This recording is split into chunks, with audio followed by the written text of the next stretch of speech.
We just had a little bit of a technical glitch, but yeah, 3-2.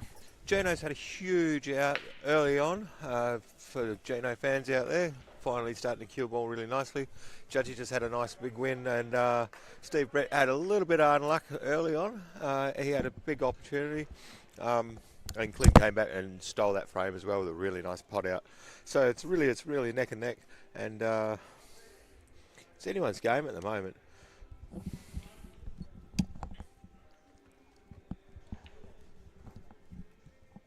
And yeah,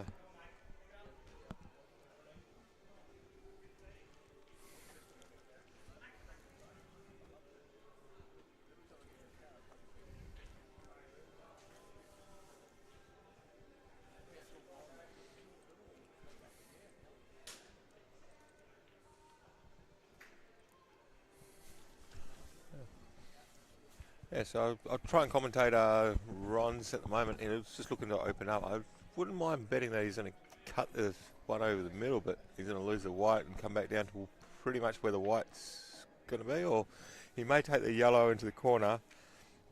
Yeah, he probably... This is interesting. Oh, wow. I'd say he's quite fortunate there. Yeah, it's left in a good spot.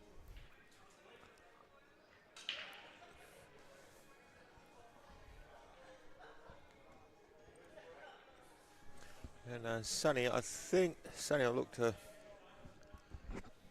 He may even look just to tie up things. Just let it sit. Yeah, he's just looking up to tie up the yellow. And I think you'll find that he'd be happy with Ron having a couple of balls on the rail. There's that yellow next to the black that doesn't link too much as well. But I think that's how Sonny wants to play. And on the other table, Steve's pushed the boat out quite a lot. There's nothing wrong with his confidence at the moment. He is absolutely flying through, but it's just been a little bit stiff here and there. And wow, Ronnie looking to put the pressure right on straight away.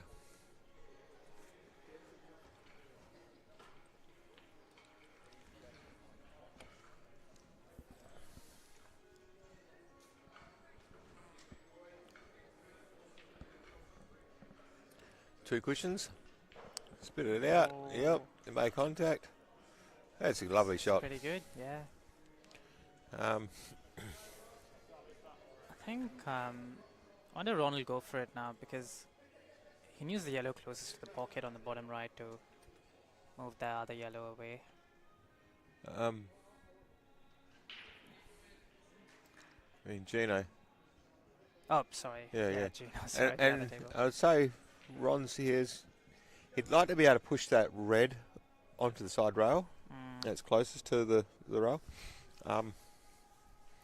He may be looking at yellow onto the black as well.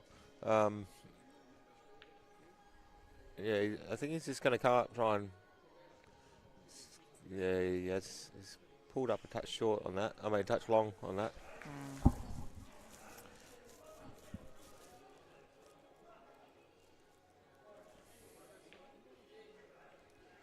I think you might find a half snooker. Oh no. Sunny straight into things again as well. I know it's early, but it seems a bit weird, but I wouldn't mind betting Gino has a little ping at this. He might... Oh, okay, he's coming across. He's going to just try and hold things up.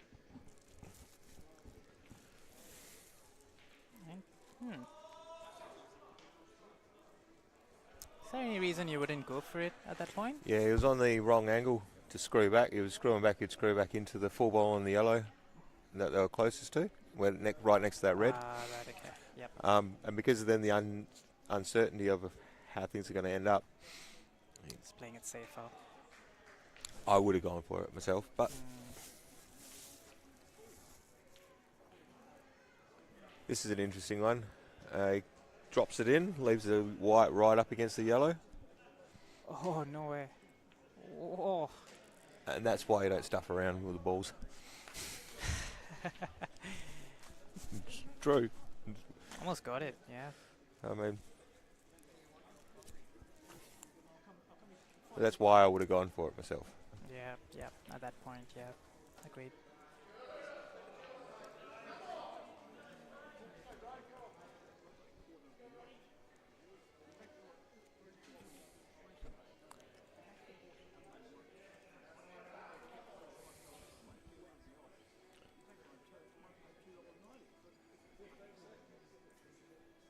Interesting. Yeah, he's checking it, putting running side on it. He's going to go cushion first here, then try and clip it and run it over. This would be a, yeah. Oh, jeez. He's Oh, super stiff there. He couldn't. You wouldn't see that twice. Well, if anyone else out there was watching and they were going, he's going to go in off. He's going to pop the black out of turn. Premature evacuation. Sorry.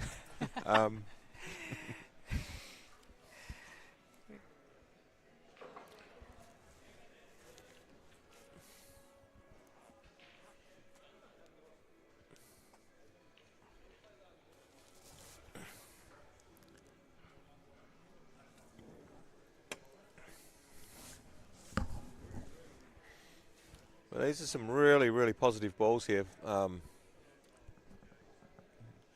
mean, he's still got the big pocket in the corner. Jenna's just come up a little bit, wanting.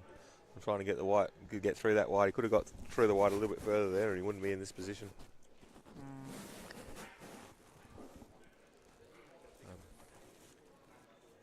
Another big gun stepping up, Dave Collingridge as well.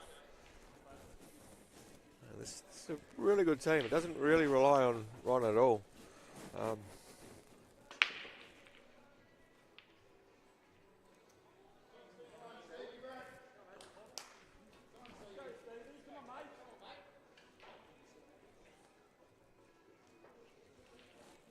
Ooh. Stevie getting another chance here though.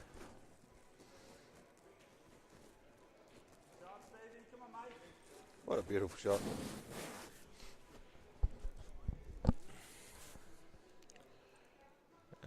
Well, obviously you guys know, stop shot, drop the black in the other corner on the right table. On the left table, we'll have a look here. So, quite the attacking option actually, and what a beautiful shot that is too. What a shot. Yeah, you can almost count Steve as really been a big player in this match tonight. On fire in the practice games as well. Dave, on the other hand, he's got a confident swagger about himself. Actually, I'd be very, very happy if I was Clint. He's playing well, and it's interesting. I haven't seen Matt Isaiah up too, so that's a pretty big call. Yeah, as I speak, he's picked up his cue and he's at the table now. So, and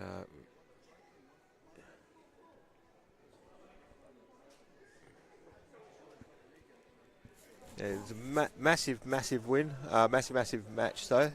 Just a quick context.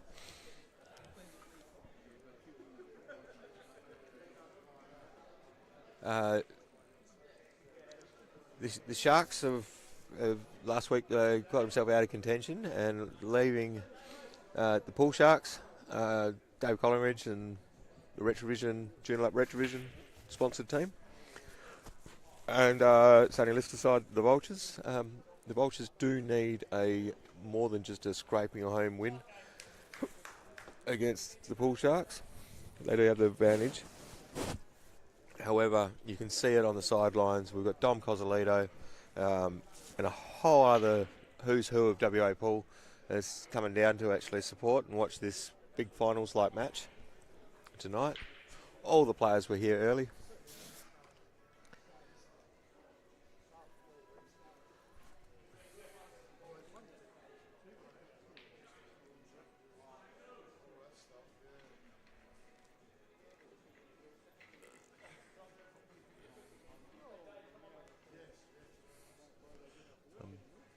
Matt going Matt Isaiah going for the extraction here, eh?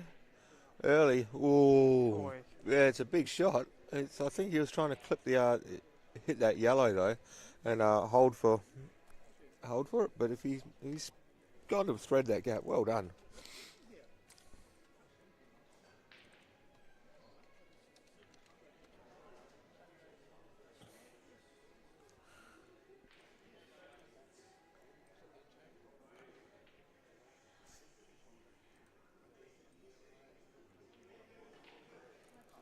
Oh, ho, ho, ho, ho.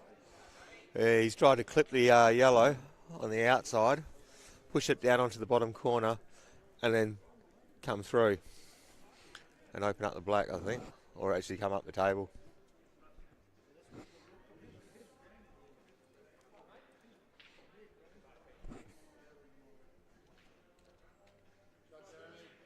Ooh. Bit of containing safety there, though. We could have probably got him under a lot more pressure there. But both players will be quite happy with where things are.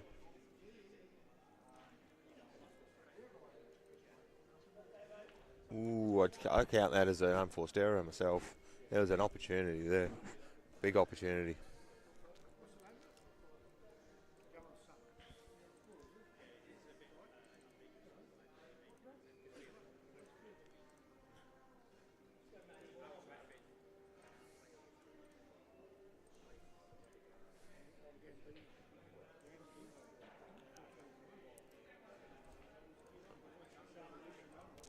Yeah, and on the yellows, are basically just trying to hold up that one last containing red.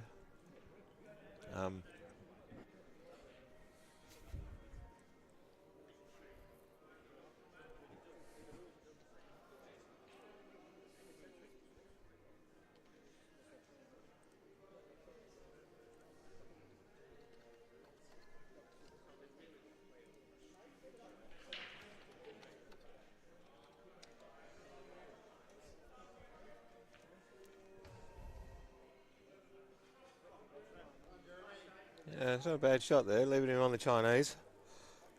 Mind you, Jeremy's quite a tall person. Sorry.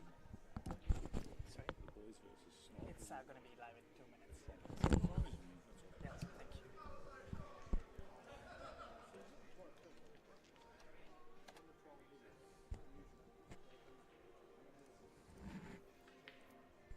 you. Ooh. Big let off. Can Collingwood really capitalise here? This will be a massive frame.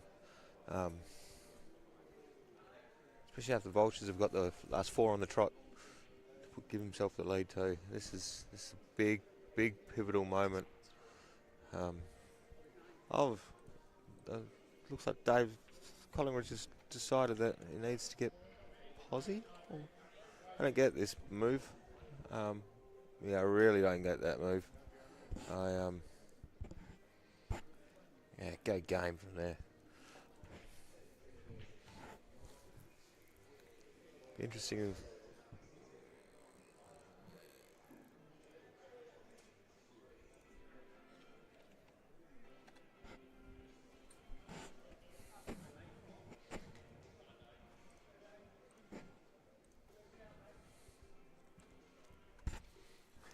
I think you'll find Dave's in all sorts of trouble here. If that red on the side doesn't go, which is the only reason why I can think that he didn't pull the trigger to have a go last time. He still doesn't want to touch it as well. This is interesting. Yeah, we're going across table, try and drop this.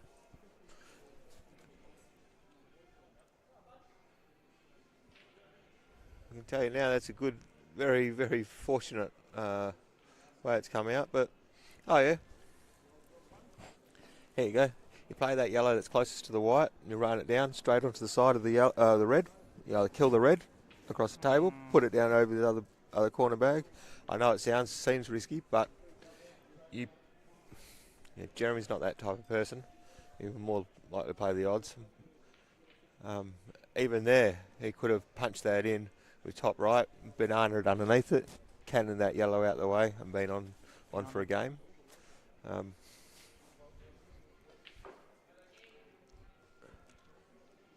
There we go. There we go. Yeah. And that's a smart hit as well by Matt. That's just putting all these reds down the table, linking them all, keeping them always linked, keeping things tight as well. I think you'll find that red in that pocket won't be there for much longer.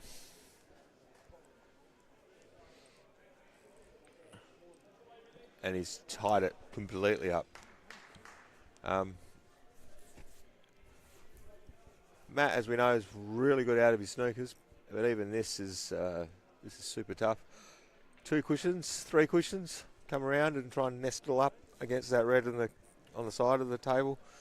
Drop it onto the back, drop the white back onto the rail. There is a shot there, just missed that top yellow, the top right. I think that Matt's even saying that that's not really on. This is interesting.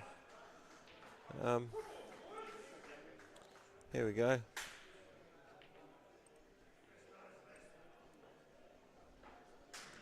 He's having a reverse crack. What a shot! Another big. And yeah, Vince just walking around the table, just clapping as well. Much respect. Respect by both players.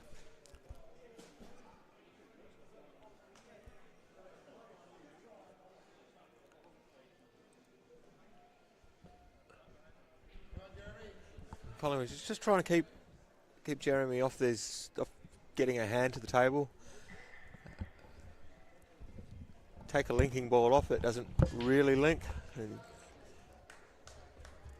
And I think Jeremy will be quite happy where most of his balls are. This is quite an interesting one. I personally, I'll be looking for the snooker behind the yellow. Okay, looks like he's going for a pot here. No, he's just gone for the...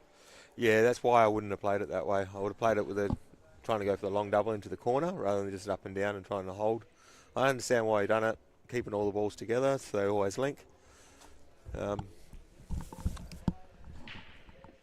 yeah, that's a little bit of, how would you say it, percentage play, getting the grips of things.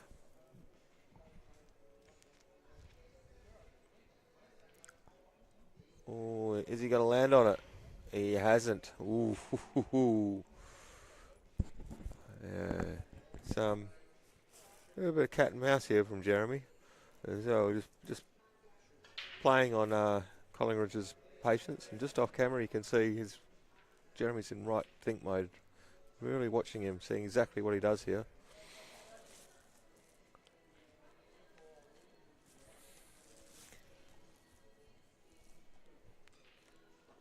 A team of big potters, actually. Gino, Matt, Dave, Clint, just really big potters. That's a good shot by Matt as well. I think he wanted to push the yellow in, but I think he'd still be happy with the red in the middle because there is a slight chance of a double, and then he runs down and he can sort of jam the white into that side rail. But he has to be really stiff, and I think he's not even going to play this. He's just going to push this, let it run through. Ooh. Nice. Okay. Maybe he was looking to develop the side yellow. Or maybe he was looking just to clear them out the way so they all and just felt good enough to go game as well. Yeah, now it's hard because still has that one yellow to deal with on the bottom, which the red is blocking, and I think he's going to push the yellow onto the rail to the pocket now. That's how I'd be seeing it. Make sure this doesn't go in, it's going to drop. Even there, you can see it on his looks on his face straight away. Jeremy, on the other hand, is still just playing with Dave's patience here. He had opportunity to play quite the developing game. He could have pushed the top yellow onto the side rail, onto where that yellow is that's now over the corner pocket. But he's really I would be saying, just playing on Collingwood's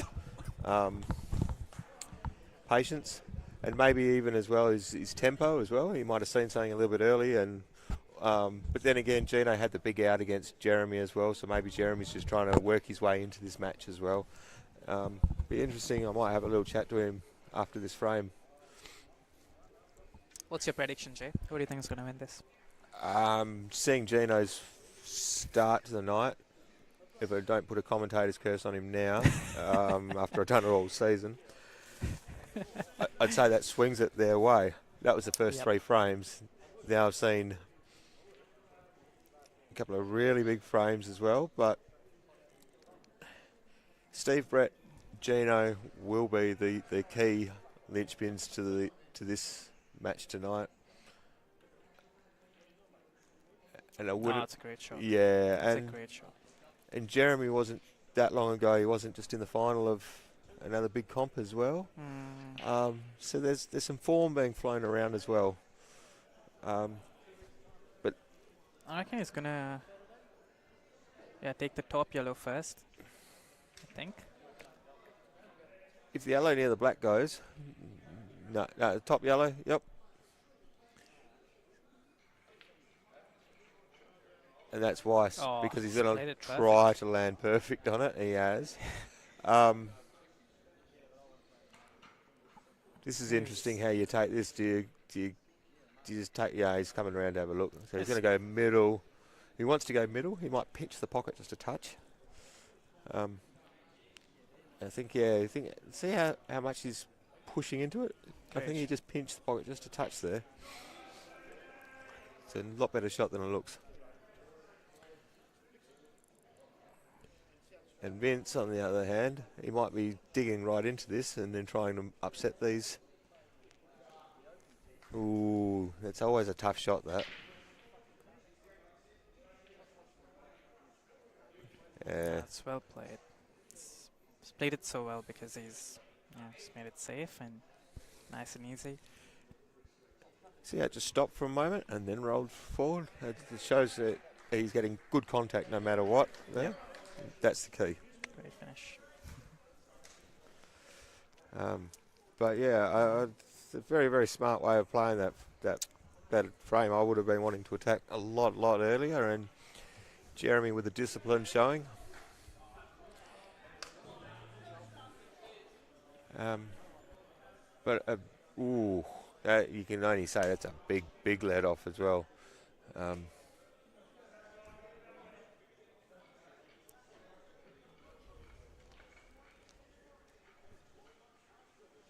Ooh, he knows how important this is, Matt. He comes around off the two cushions, lands on it, he's on. He's still coming down on the white and a touch of right. Yeah, he's still going to swing it around off the two cushions. He might choose to play into it, but that is pressure. That's all I can say is that's pressure right there. And he loves doubles, so I mean, if you could count anyone to get this, probably be Maddie. He might even backdoor double it, come around for a shot. Oh, he's decided to play safe. He'd hate that. That's a massive. I think he wanted to sit on the side of it that way. Yeah, that's a massive let off. But yep, punches full in the face. Put this over the corner pocket. Yeah. Make sure you don't pot it. Make sure you don't pot it. Make sure you don't pot it. You heard it first. Oh, man.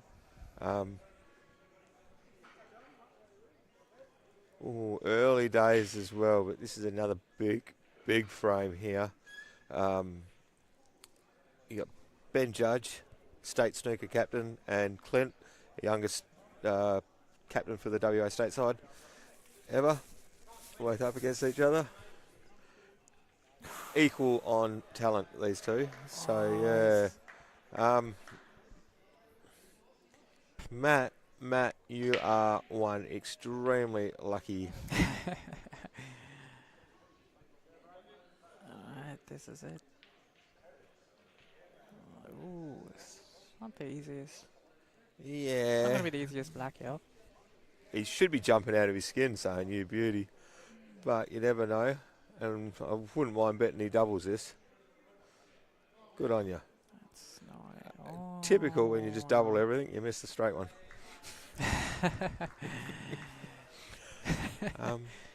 But yeah, Clint coming up dry. Oh, this is. So I think here he's we trying go. to. He's trying to hit the yellow towards the right of that black and trying to move it. This is. Yeah, could Judgy go will anywhere. almost always go for it, and two let's get on. massive misses there. Matt's miss, and then not leaving much on. Yeah, this really could have been a 7-3 scoreline, really. When you see that, I mean, they're all there. For someone of Judge's skill, these two bottom yellows near the black, the other one that's out in the open, they all link to these dead ones on the side. That's not an issue for Judge. Oh. Ooh. Now, this is key. That's your captain just made a huge error. See, I'll be riding Judgy right now. I'll be making sure that no matter what happens, he can pull out a win here, especially an out. I think Judgy will be looking to keep the momentum going. But 5-4, we're right back in it, neck and neck.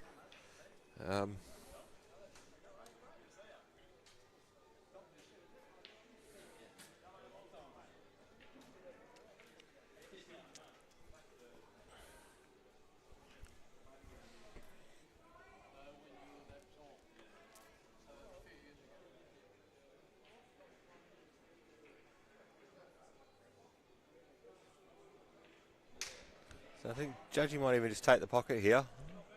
Yeah, he has. And basically he's just laid down the pressure, the gauntlet on the talented one, Clint. See what happens here. He's looking straight out, looking to go game straight away. Seeing the angles. Punches this one in. Tries to get onto the last one at the top, which will link them both.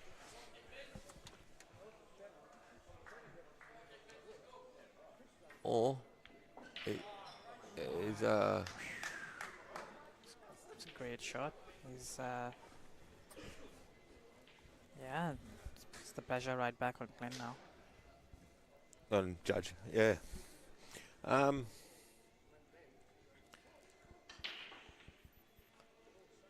If Judgy can take this, he's got that problem with the rail ball, and he'd really personally prefer to keep that ball on the table. That's on. He could go double onto the rail ball onto the other yellow, which will solve all your problems all in one shot. He's gone for the game straight away. He's gone game, and yeah, he's pulled up a touch.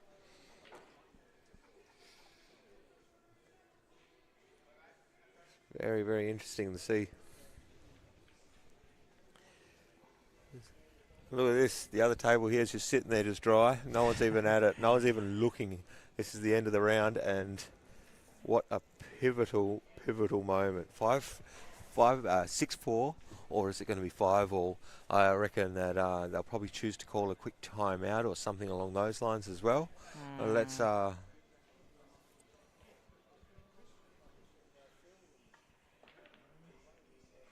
ooh, dragging on, and I think he got a touch of left on that, maybe a little bit unwanted, and it just pulled up just a touch before it ran off.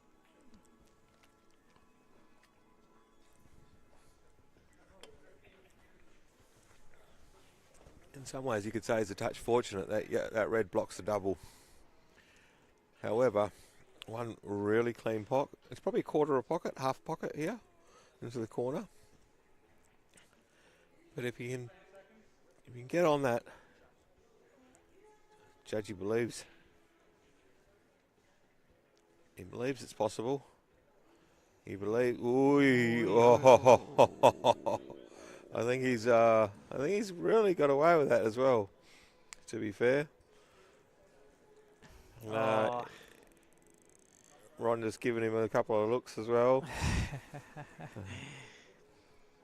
Yeah, it's hard for Clint now.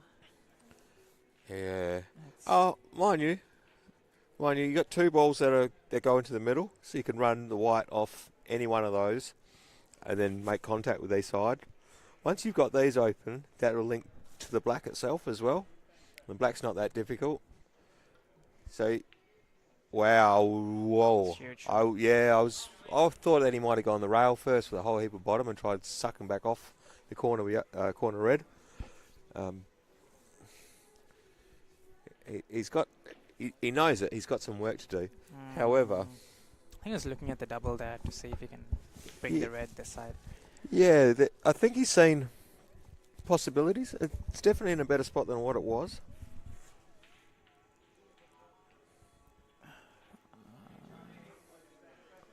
I think Paul Rucci's just asked when is Dan gonna go. I think he. Hey, Paul.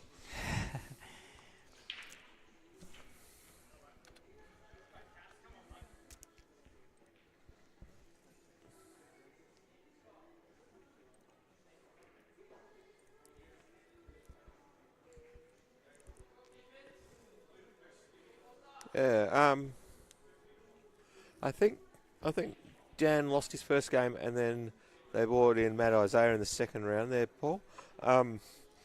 He didn't really do too much wrong as well. He had a shot into the corner. If he had got that, he needed to place it right and get good posse. But if he had got that, he definitely would have gone game, and he was queuing quite well, mate. To be fair with you. Definitely. I think he's not sure how it's going to go, but he might come back next round, Paul, but kind of still waiting for this frame to get over, and they may make some changes. So I mean, this is for now, we're not sure when Dan's going to play. because he started out, and Judgy got him. Yeah, that's right. And then Maddie came in for Dan, so I reckon they'll definitely make a change after this round, but never know. It's a really interesting one. I mean, Collingwood is playing quite comfortable, really, without getting the results. However, the other way you can look at it as well is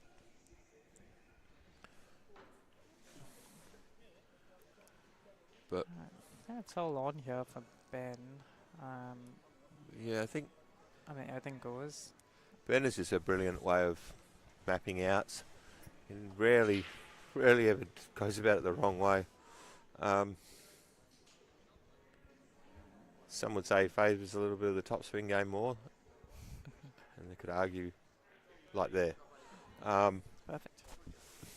I disagree. I think the way he plays is just absolutely brilliant. I rate him extremely highly, He's awesome. and his opponent definitely does as well. They're great mates. They're actually at the last Nationals, they were doubles partners.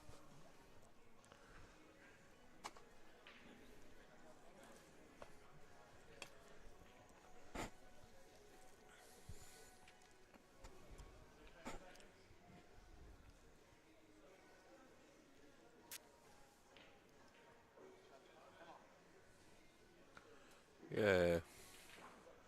Are you taking the one at the bottom at the end, Jay? The one at the other side of the table? Yeah, well, if you look at the angle he's got, if he's got the right angle now, that's how I see it anyway. If he's got the right angle now, he can punch that into the middle, run across, leaves himself the three options. If not, you're probably best off taking the one in the corner and getting on it. Mind you, he might actually screw all the way out the table and then come back down for the two as well. But no, he's going to go trying to get perfect posse on that, which is fair enough. It's nice and close. Still a bit of work to do, right? Because A lot to go, especially now that he's on that weird angle. weird angle, yeah. Because I think that yellow doesn't go on the one in the middle. The middle yellow doesn't go on the bottom left or the top left. So he's gonna have to. Yeah, it's. I'd say he punches it in. This is where having that big fat tip sucks, because he could throw the white a touch with a bit of side. And let's have a look at his backhand here. Yeah, it's quite a. He had to really loosen up. He looked really carefully on the camera there. So the judge hates throwing the throw on the white with the side. That's why he's got such a big fat tip. Yep. A lot of other people would have put the put a bit of ride on there and just try to throw it, and then come stunning off the side rail to come up the table. Even hide behind the black as well, leaving it a bit of a shot to nothing.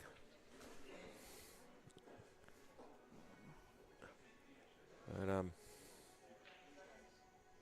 Judgy is really good with the rest. I've seen a couple of shots, and oh yeah, obviously he comes from a snooker background as well, so it's solid. Oh, what a shot! Oh, you're trying to put the commentator's curse there. Of all the balls on the table, yeah, he's smacked into the only one that's up there. But it's not bad, yeah. It's just has to pot this. So this once again as well. So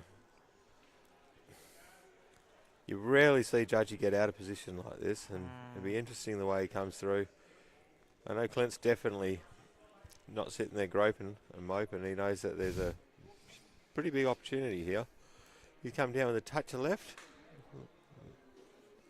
just a little bit below stun, or is he going to play with the top and maybe even check? Comes off the cushion.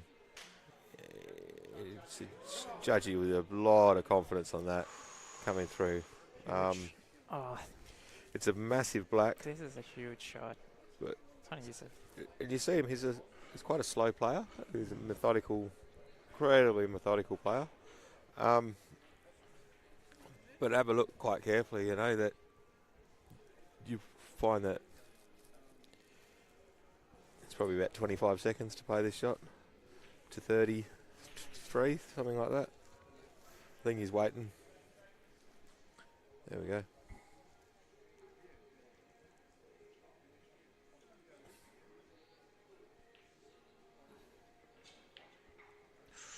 Oh, it's missed by a huge margin. Okay, so we just put a little number 2 next to the Vultures there. That's 7-4 they should be. That's a pretty huge miss, yeah. 7-3 they should be, sorry guys. Yeah, just a tiny little things creeping in. And I can tell you now the difference between having Matt as the only player to win for this round and not is going to be a big difference. How you go about this? I think it's going to snooker him. Yeah, he knows it's the right option. I think he's going to snooker him, suck the white back onto the back rail though, however. Or he pushes that red towards the pocket. So, nah, I think it's definitely going to... See, ideally you go to 2 rails and sit on the back, and then he's got the 2 reds to snooker. He knows that he can't really keep it super tight and keep him on one cushion, off the one cushion escape. So yeah, so that's why he's actually turned around and gone for it. That's why. What a shot! Clint is absolutely brilliant when he's put underneath the pump. Wow. He's the best under the pump player I've ever come across. I just wish he kept the same jive about himself when he's just stuffing around.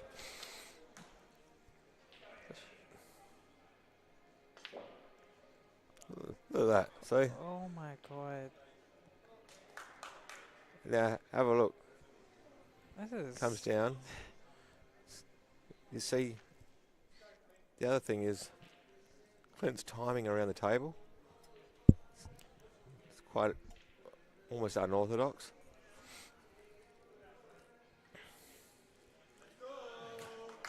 What an out. What an out. That's what I mean about big game player and big pots. Been a couple of huge outs already. That's huge. I mean, the pace he played those. Yeah, incredible. you can't say that the.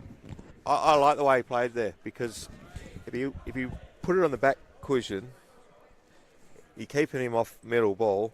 However, you're playing against the state snooker champion, so it's not like he's not really going to be that half decent at coming off one cushion. I mean, I can pot that myself. So you're right. Yeah, just went for it.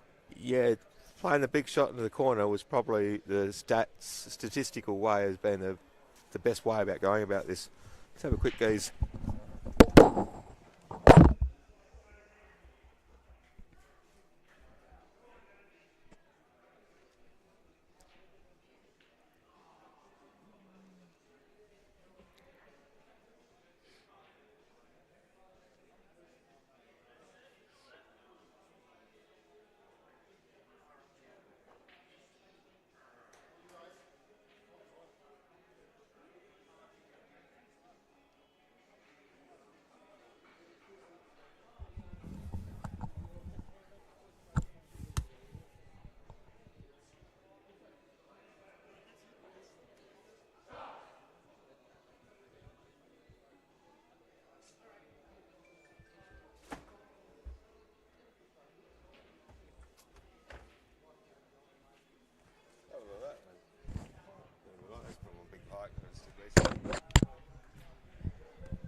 Sterling range, is it?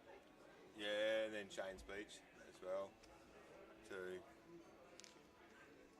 Two People's Bay, all the way through Gull Rock National Park, and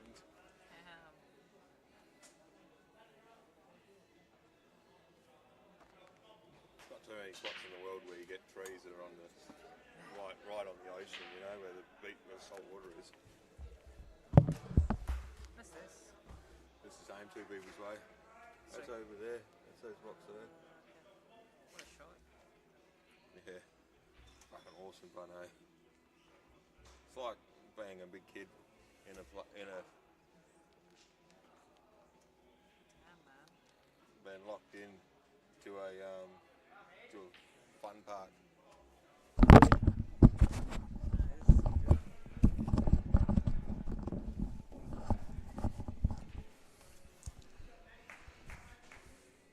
Here we go.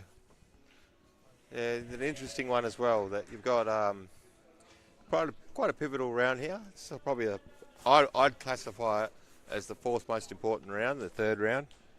Most important being the fifth round, second most, fourth round, third most, first round, then third round, then second round.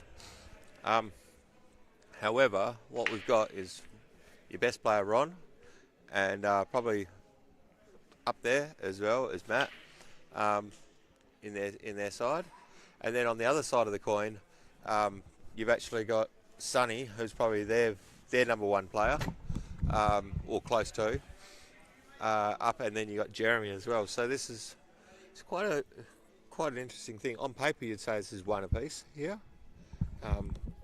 However, paper and reality are always different things. Anyway. Yeah, looks like Gino's out for this run, and Dan comes in. So it's very, very interesting. See what I mean about Clinton not having Gino to rely on? How he has to constantly be a captain. And I think that's where the team's been maybe lacking a little bit. That's a super critical. You know, that's only because I rate Gino so highly as well.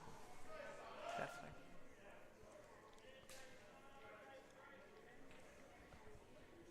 Yeah, it's gonna be Dan versus Judges. That's typical.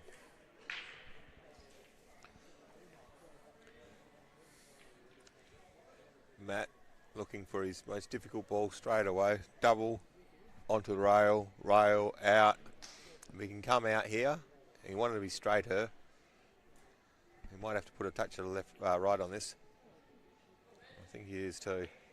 This is tough. Oh, that's a huge way about going about it. Running through. Wow. He's got the perfect angle here. Yeah, if he wanted to pin something somewhere, and Ron, uncharacteristically, has come up there, and Jeremy is at the table.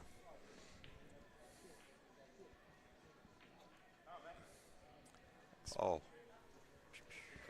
once again, another big pot. I mean, it might seem like that much, but he sneaks underneath between cushion and red here. It's going to naturally sit on the back rail. He's going to come back out for the black. This is the black right here. This really Huge is. shot. This is huge. Back yourself, though. Huge shot. It's gonna play some right, I think. Yeah, I would. Jeez, he just loves it every single time, going for a double.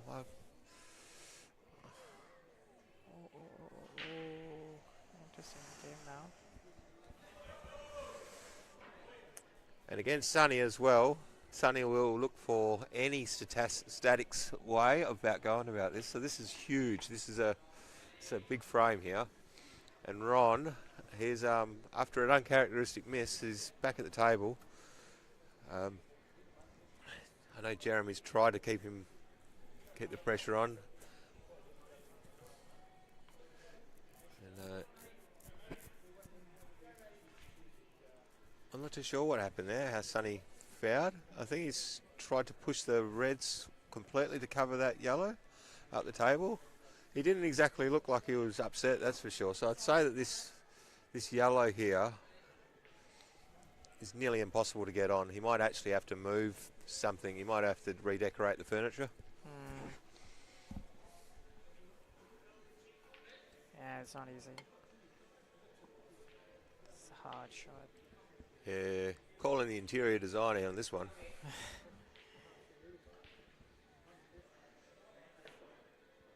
Ooh, he knew it too. I reckon that's pretty close to being a foul, to be honest. It's interesting the way they're doing this. Here we go.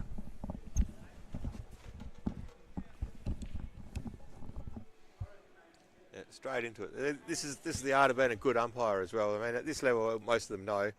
However, instantly, you see. So there's no stuffing around. There's no letting Matt actually walk to the table and really figure it all out. And in all honesty, if you look carefully on the screen, I'm not too sure if you can see, but Sonny's standing there. He's been happy as Larry the whole entire way. He fouled there. He didn't care. He knew that if Matt gets it, he gets it. The chance probably a 30%, 35% chance, 70% chance he's got to go back to a stalemate. And judging just by the way the balls were sitting and things like that, Sonny chose that he was behind in the frame and he was happy to actually walk back to the frame. So now it's 50-50 back again, or probably 60-40 with a break. Yeah, you're right. No, agreed. Sonny would be happy there. And it's, look, there you go. See, all of a sudden you've got a break that Sonny will be absolutely thriving off, and Ron is, well, being Ron.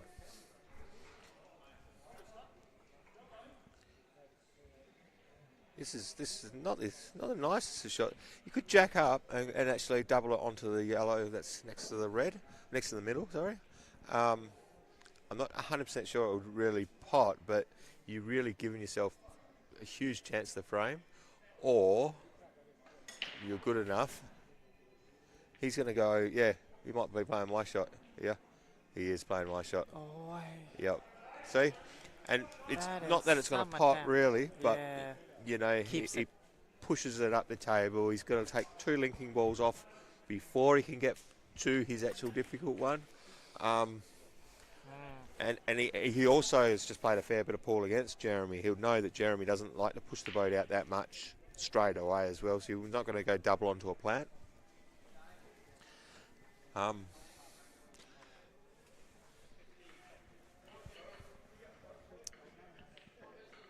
It's an interesting game. Yeah, it's a big shot there though from Matt.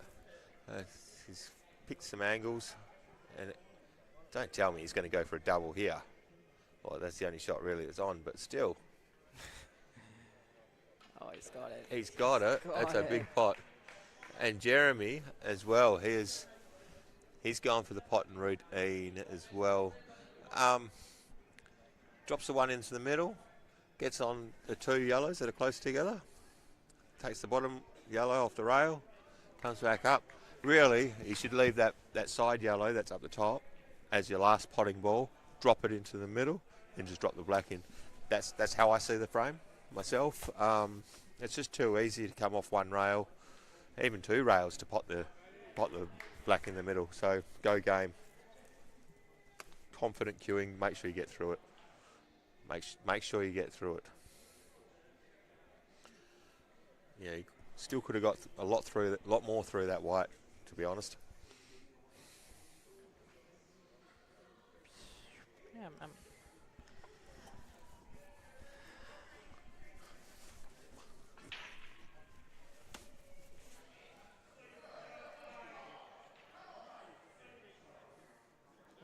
That's a big pot under pressure. And this has been a solid set of balls as well from Matt. And you almost see the look on Sonny's face at the moment. He was super relaxed about the stalemate situation before. And now you can see can't really see it on screen, but he's got one hand on his hip. It's kind of a straight face rather than a really relaxed one, especially now that he's seen that. Yeah, there's I can tell you now he's thinking to himself, there's some big pots, and the percentage way is I've been a little bit stiff here.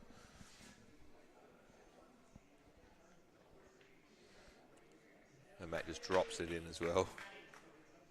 This has been a really big frame, especially after you made that mistake in the previous frame. You made that mistake where you thought to yourself, that's really cost him, especially a big out. They're both having a chat, and you can really see this. Sonny, you can't see it on the screen at the moment, but Sonny's just standing there, just basically just congratulating him and saying well done. Huge. Yeah, you can't really fault. It's a nice frame there, Matt.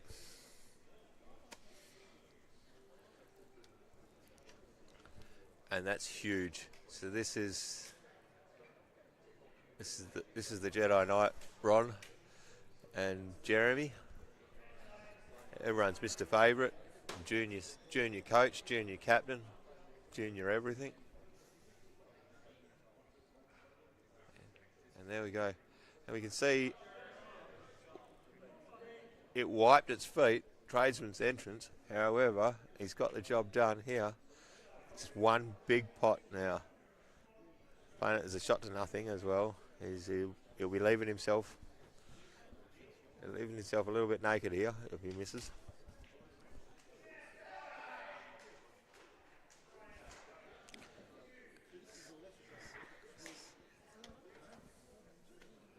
So yeah, so here we go. Here we go. How do you play this, mate? Corner, or you go cut, middle? Over here. I think I'm going corner. Oh, what a shot. What a shot. Every now and again he pulls out the big one. That's a huge pot, mate. That's a huge shot. It's 2 cushions as well.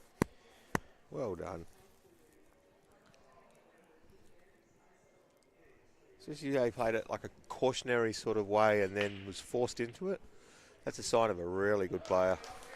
What an out. Well done, Jeremy. That is a massive, in the context of the season, that is a massive, massive frame. Huge last ball there. Wow. And Ron just letting slip there as well.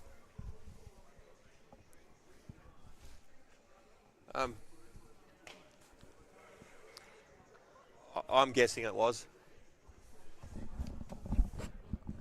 We can replay that if you want. You can replay it. Okay, yeah, it is a foul break.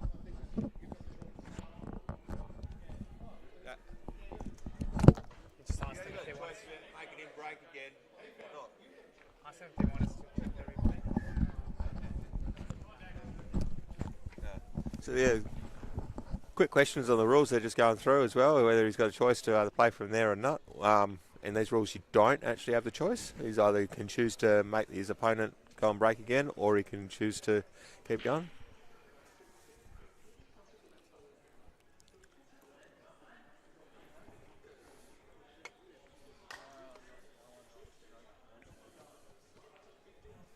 If you saw them, you would say, oh, okay.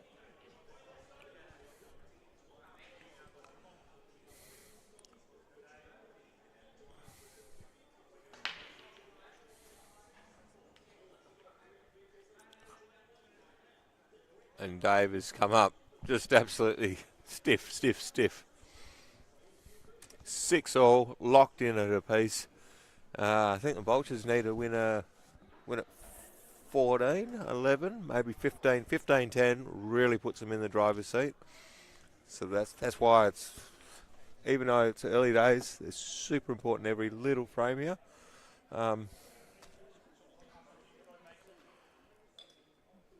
Ooh. How do you get on that last yellow before your black? There's the one on the right next to that red. Come up the table here, you clear the top 2. I think that's what he's... Ooh, beautiful shot. I think he's a little bit lucky there. I think he didn't mean to himself. A huge shot here. pot that, screw down the table, get back onto these two that are down here. It does leave a few eggs in one basket towards the end of the out, but or punch this in with stun and then punch across the table. It's going to be, oh yeah, he tried. That's the even harder shot. Yeah, that'd have been a massive pot. Wow. Steve's really confident at the moment. Super confident.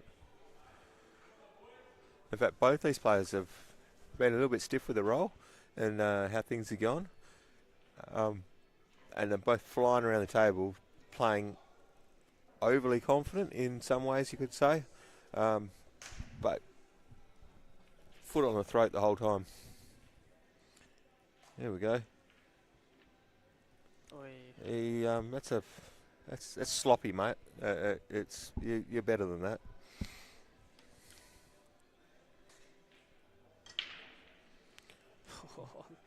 Clint gave it everything there. Too much, really. Too much for the pockets to take. He's come up dry. Yeah. Drags this in. Yeah, see, really get through the white. He's not. It's almost lazy. He's got a big pot on here. And Tristan as well is.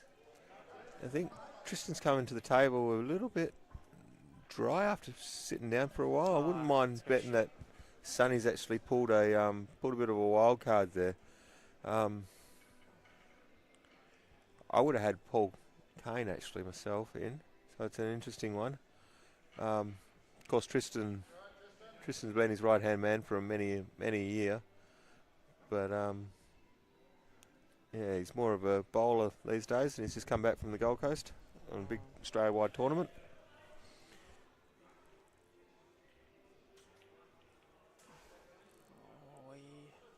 It's not a bad leave at all. It's not a bad leave. Yeah. It's, on the left table. Yeah. Sorry. Yeah, I agree. Particularly after he missed the gap before as well. That's what caused this difficult. But it's a must-pot shot in the context, really. It's pretty hard to hide the white here. It's a great shot. And he hasn't. No, he could have done it better. I think if you that red drop- didn't block the yellow. Yeah, drop this yellow in.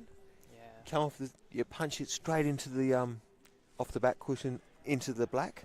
It pushes it across. You hold yourself for a straight shot into the middle. You go straight corner, black into the corner as well, because the black's then on the side rail. Ooh, okay. He's going to try and finish on that yellow. That's the difficult one. Let's pot this. Come on to here, stun down the table. He's going a little bit too far here.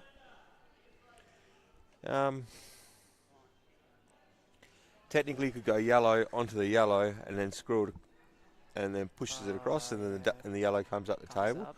But I don't like that at all. I reckon It's very risky. Yeah. screw back off the side rail, come onto on the bottom rail, the bottom yellow. Sorry. From there, work your way. You might even be able to run through and get into the middle there. It's not as difficult as it might. Oh, Stevie, he has come up stiff. He's still got my shot. I just said yellow onto the yellow. I don't know if you can see. Yeah, yep. Yeah, no. Can you see it? He might not be able to as well. Yeah, I think it's If that's the case, then you're probably best off cutting the yellow onto the black. Side rail hits the red as well. Pushes the red onto the back cushion. And gets it out the way. And even if you can get the yellow and the red to be tied up against that black as well. I like that shot. Yeah, I like that shot. I think that's what he's gonna do. That's a more controlled way I would have done it. That's a really, really well done. Rather than trying to get the fine edge and then use the pace of it, Great shot. he's kept it under control. Very, very experienced head there, Steve.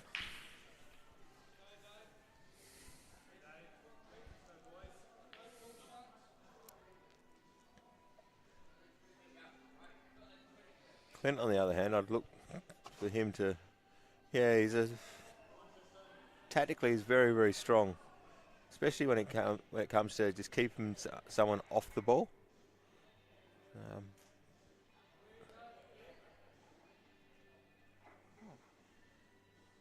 So he's been kept off the red there by being right up against the red.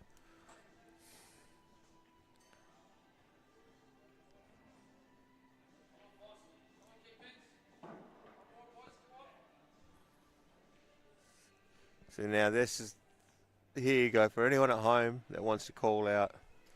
I think it might have been a touching ball actually. Yeah, Clint's not even picking it up, so that's a touching ball situation. It's Clint, you could argue Clint got a little bit stiff there.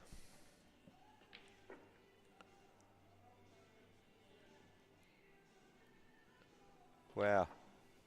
I would have thought that Clint would have been looking for the double here. He's obviously then trying to take the bottom red away and then pot the bottom red with that yellow. So he's a little bit of pace on the white, and yeah, what a great attempt. 10 for the snooker as well. But he's opened up that yellow, made it a little bit easier for himself. But on the other side of the coin, that red that goes into the middle, you might have to dig up on it, dig down on it, sorry. You might go off 2 rails here. What are you doing? I understand why you do it. It's a smart idea, holding things up, but I don't know. I like, if there's an opportunity to go game, go for it. Oh, touch stiff. I think the nap even pulled away there on him. He's extremely stiff there, Mr. Brett.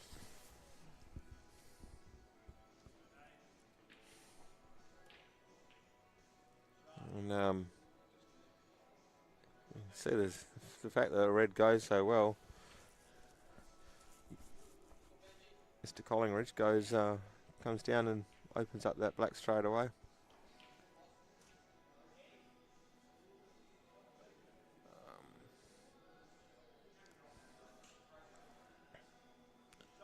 Oof.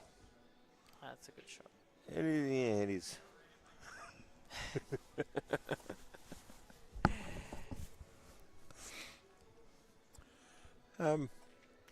If you're good enough, you go off the 2 rails.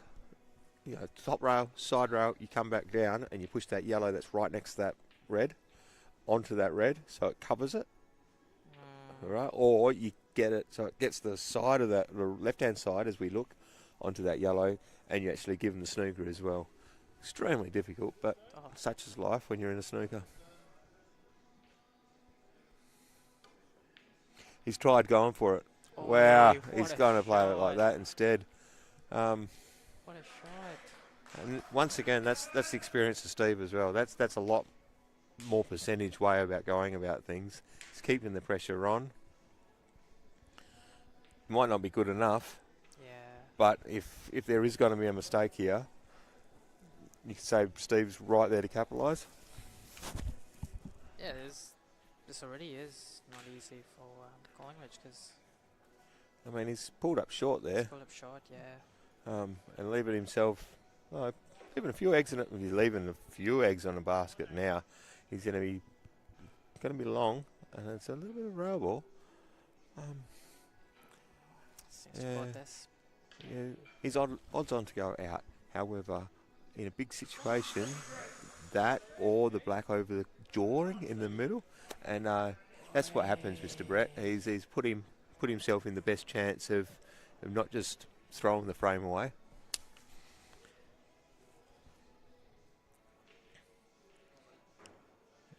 It's called taking your medicine and just really playing the percentage ways. It's still not an easy finish. Yeah, touch of the left, Some work to do stun, there. off the top 2 rails, the bottom one and the top one, comes back down. You probably don't want to do that.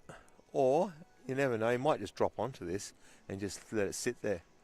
Nah, That's a great shot. see, this is why I like going top 2 rails. Ooh, you don't like this, you wouldn't want to be snookered. Drag. Right. Steve might drag onto this. One more for the Vultures. If he drags onto this, you sit exactly where he needs. Yeah, Oh, see? perfect. Yeah, you were right. Played the drag shot there. Very true. That's a big letdown, and by both Gino and Collingridge here. They're both star players, and you can see it. You might not be able to see it.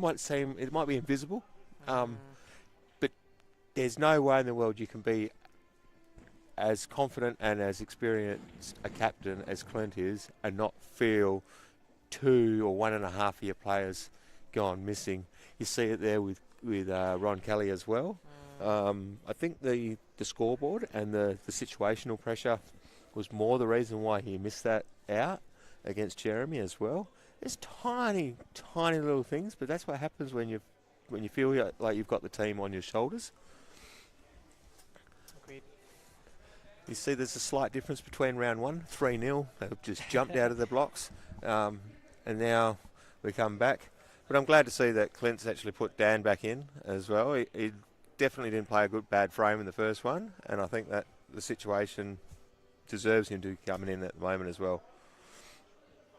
And you can really see the pressure in each game here. Each game it's so intense because if Vultures win this, they pip the Bull Sharks, and it's a great chance for them to be in the finals. So This is the match Yeah. that will tell us who will make the last playoff spot. yeah,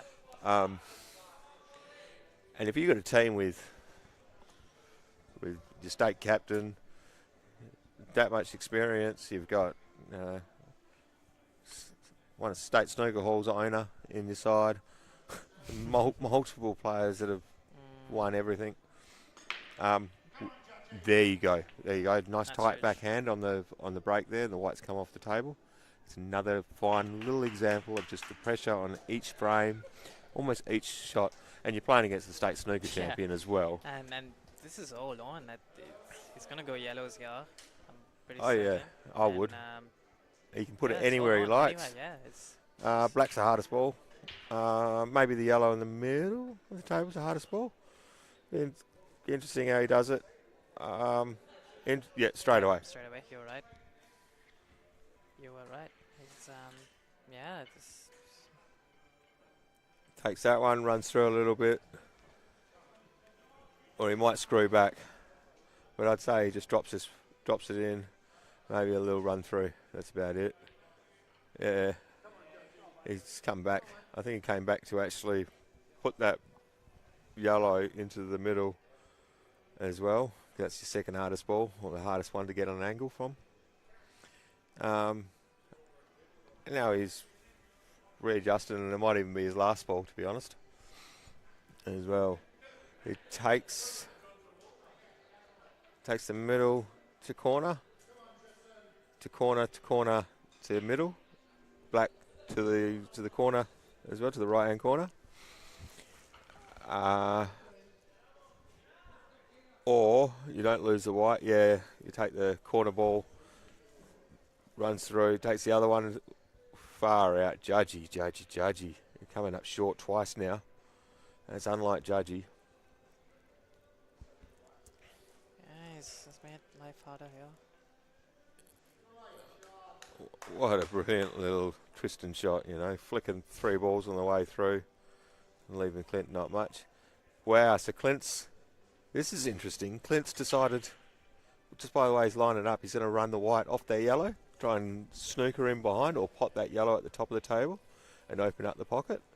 Some people would look for a triple or a double into the middle here to go game. Once again, Judgy, it's still on the short side of things. This is interesting, Judge. I mean, I better not pay out too much on him because he's my left home, but still. What a shot by Clint. Yeah, he's just a touch short there. I think he wanted to come back off the top Little rail bit and more. then snooker him Yeah. back. However, he'd be looking at it as 2 ways. Either I get it pinned, or at least I'm leaving him distance and making things a touch difficult. Yep. At least his priority is going to be to cover that yellow. I'd be going Right. double onto that yellow that's in the corner. Yep, and then the white goes onto the other one. He's got it too thick. Too thin, sorry. That's just how I see it anyway. Double, side rail, kills that.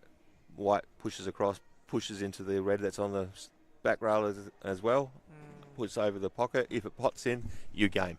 Okay. Yeah. Yeah. Once again, see, Judgy. Well, I'm not too sure what happened there. Why he decided to put the bottom left on it to come across. I would have been running through with the right, and you're leaving yourself a thin cut here, mate. He knows a lot can go wrong. Oh, what a shot! I think he's. What a shot! What a shot there by Yeah. Flame. Great shot. And he's yeah. So he's Yeah. Typical of Clint, you know, rather than he plays a shot that if he gets it, he's won the frame, and just gets down and makes it look like it's just dead over the hole. That's another big shot as well there by Judge Man to clear the gap. Well done, buddy. alright. This. There's a big frame there, and you see that's what happens when you're just trying to play catch up, and you know you're better than that. You know you should be on. You've got your opportunity to get yourself back into position. You then push yourself back out of position. You're chasing. In the back of his mind, he'd be pretty much scolding himself, saying, "What are you doing, Judge?" Oh, that or he can hear me in the background going, "What are you doing?" But Yeah. no, the Judge Man is probably one of the best at accepting the situation. Yeah, he's probably not feeling the best today. Like you don't see him miss those shots generally, right? He's a top gun, but Oh yeah. Wow. I definitely wouldn't have gone that way. I would have been stunning, and then trying to land on those two. It's an interesting way. You see, and that's probably the reason why I don't like going about it that way. I would have stunned up to the black, to give myself the shot to nothing, agreed. and then played the other way, and then come up the table, cleared those three, and then that red would have been my last ball. Agreed. Yeah, no, I agree. And because this anyway leaves his red still dead, he still has that one Yeah. dead red there. So And to snooker behind it as well, to use it, it's not. It doesn't link again as well. If anything, he should have punched it and actually put it into the middle of the table. middle of the table, yeah, agreed. Please open it up. But now you kind of back Judgy to get this. Yeah, that's a great shot. Yeah, this is the problem now because Judgy even got that wincy look on his face as well, where he knows it's a one cushion escape. He should have got that. He knows it. yeah, I mean, that is this level. A one cushion escape is not good enough, generally speaking. it's true. Yeah, you're right.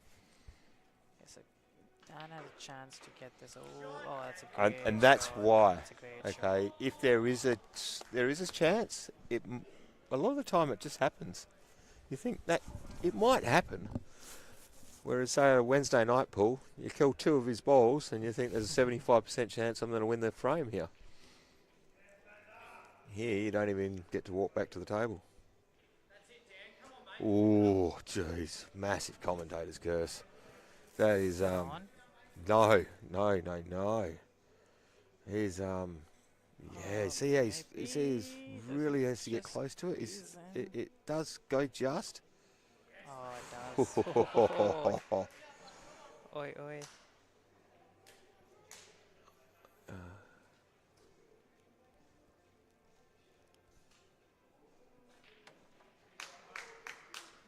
There's some clean balls there, Rooch.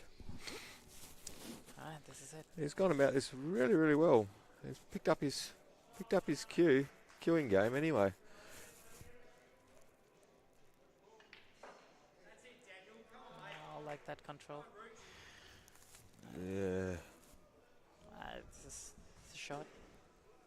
There's going to be pressure on the shot.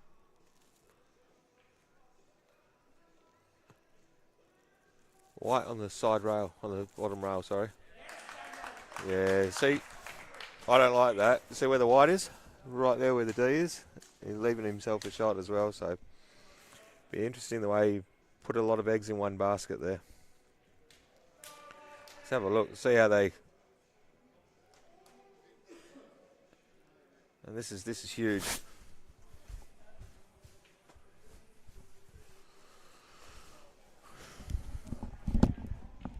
Wow, look at this. So off camera at the moment. We've got actually got Sonny and Vince. They've just had a quick little one-on-one little chat. This is really, really interesting. And Dom, which has been the state manager for 20 odd years, been state captain, etc. He's actually there kind of pulling the rest of the team in for a quick half chat. Whereas Clint, he's probably the methodical way of captaining really, and pulls his whole team, doesn't stop talking until it's there. This is the fourth round, the all-important fourth one. And let's have a look here. Let's see how. Okay. Sonny and Clint. There we go. See, Clint's had his time out, and Sonny's just gone up and asked him for the little bit extra time. Is there much stuffing around? No inspirational talks. No, nothing yet. He's not really pulling the guns out. It's keeping everyone just relaxed, I think, is the way he's choosing to play it. Nothing special, nothing out of the ordinary.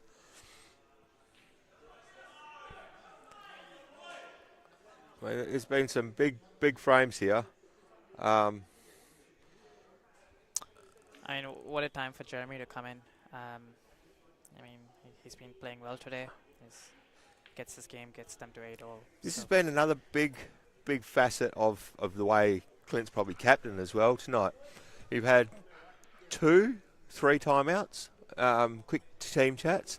Once we've got Ron coming to the table straight away. Second time we've got Clint coming to the table straight away as well. And then the first one to open up the frame was Gino actually with a big out, and he had Ron as well up straight away. So every stop-start moment is actually coming. He's coming in either at the end of it to go to the round, because just remember that was Clint's massive couple of pots there as well in the second last frame of that round. And Clint got the win there. That puts the Pool Sharks then even at 7 all, and then Dan got his win as well. Either way, who would you rather have coming up straight after your team talk? And I tell you, it'd be Sonny, Judgy, Clint, Ron, Steve, Brett, Dave, or Gino. That's how I'd see it. That's what I would want. Yeah, agreed.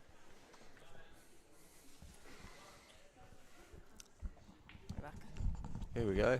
Sonny with a very, very loose hand here. He's trying to just push through. Oh, beautiful shot. Yeah, that's a big pot there. Let's see how he goes for the rest of this.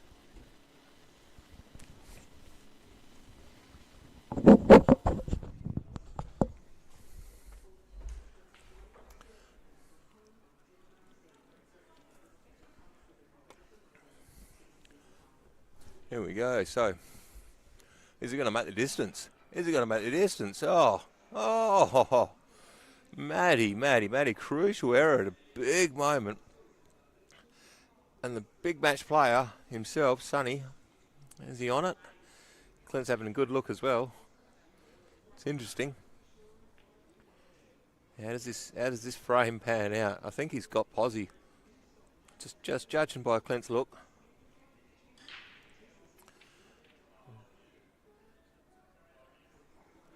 I know it's early days, but I call it now. Sonny gets this shot here, and it's and he'll clean up. This is basically the black here. Well done. Instantly straight around. Let's see if he's on it. Everyone looks like he's on it. And Jeremy really just starting to get himself into this game as well. Last week he was huge, 4 out of 5.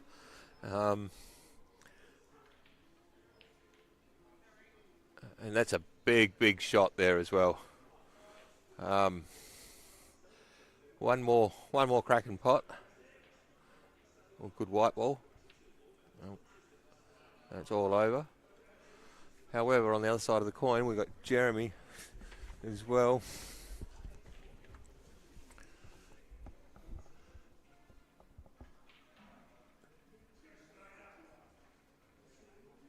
All right, so Jeremy takes cherry, and wow, he's gone for it. With a big pocket as well. I'd say Sonny reckons he'd be a little bit ripped off there, a little bit stiff. You never know. But if there's one player you wouldn't want to have a chance at the table and put him underneath the pump, that is the talented one.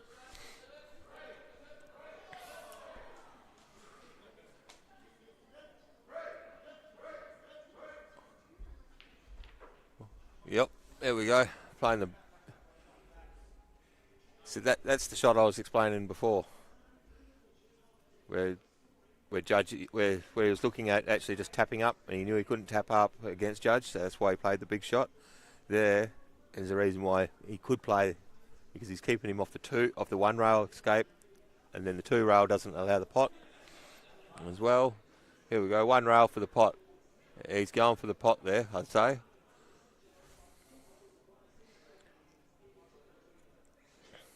Instantly comes around and he's looking straight at his hard ball, which is not really that hard, to be fair. A couple of ways he could have gone about this: the top yellow or the middle two yellows. One of those could have just. Oh, sorry. In real life, you can't really see the second yellow. That's why he's playing it like this. I'd say he'd be keeping the white in the bottom half of the table here. Yeah, he just run through. Run through a touch too far, but he's got other options. That one he's looking at, well, not now, he's not looking at it, but the one he was looking at that's near the black, I'd say he wanted that as his last ball. But at the same time, bud, they all link to the black, to be fair, buddy. So you take this one, screw back 2 inches.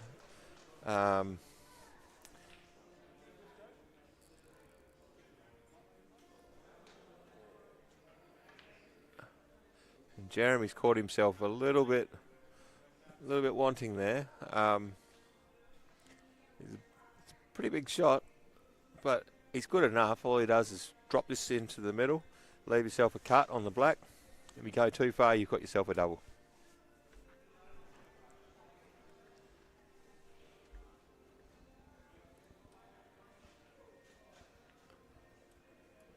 Yeah, beautiful.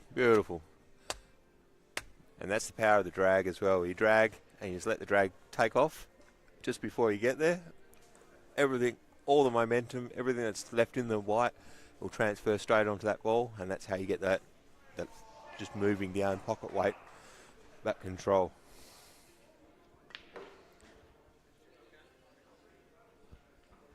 That's huge. That's a really, really solid win. Yeah, it really, really is solid. But Matt, he threw that. He had that, put that, yeah, not hitting that cushion there and fouling. That's sacrilege. And yeah, early days, but Jeremy standing up big time when it counts.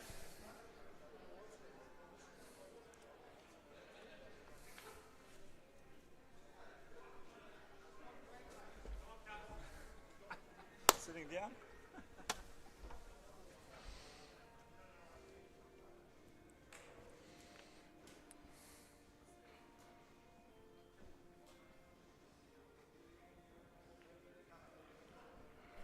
It's interesting how you go about this. So he's really just got a pen, so he's got to pay a little bit of top, just a little bit above a stun run through here. You don't want to slide too much, and you end up mucking around with the jaw. So he's going to maybe even check it a little bit, but I'd be playing it with a running. And he's playing it, yeah, he has played it with a running to come back up the table.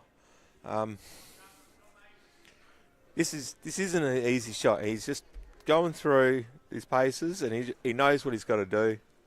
I think he's just calming himself down and just steadying the nerves.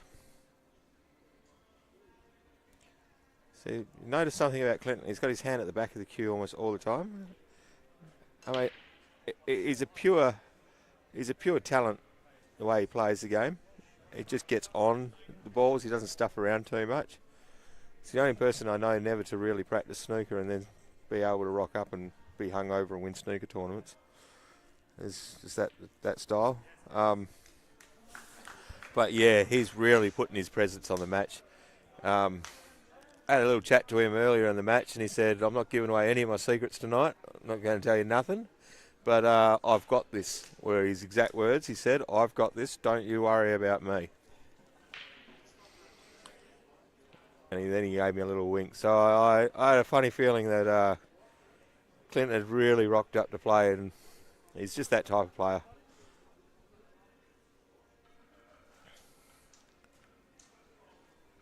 And yeah, he's come back with his other player, Dan Rucci, as well. He's been trusted to come back in the back end of the match.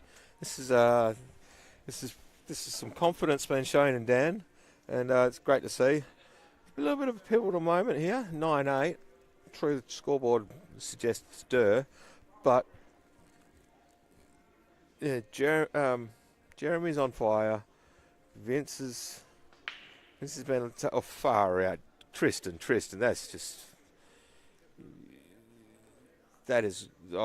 it might be counted as a fair break, but you got to walk up and at least make sure they're tight, buddy.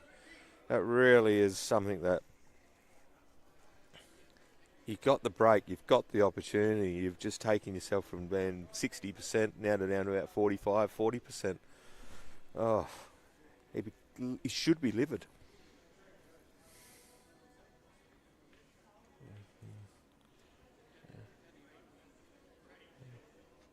That's a beautiful little shot there by Ron as well. If anyone wants to see how to cue a ball really, really well, these two players at the moment, Dan and Ron, are both great cueists. Ron is just the best I've come across. You can see the slight difference. There'll be a slight difference in the pause, a slight difference in the weight, and a slight difference in the way the cue delivers through. Only extremely little. But it is the difference between an elite player and just a very class player.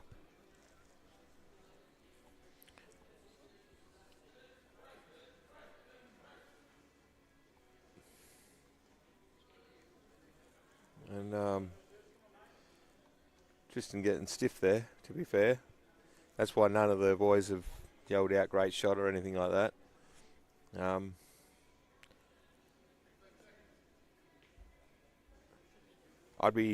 Tristan hates playing the drag shot. He absolutely hates it, despises it. I'd be surprised to see how he goes about this, but I'd say he'd be putting the ball over that corner. Yeah, he's even decided to not even bother about that. Try and keep him off everything.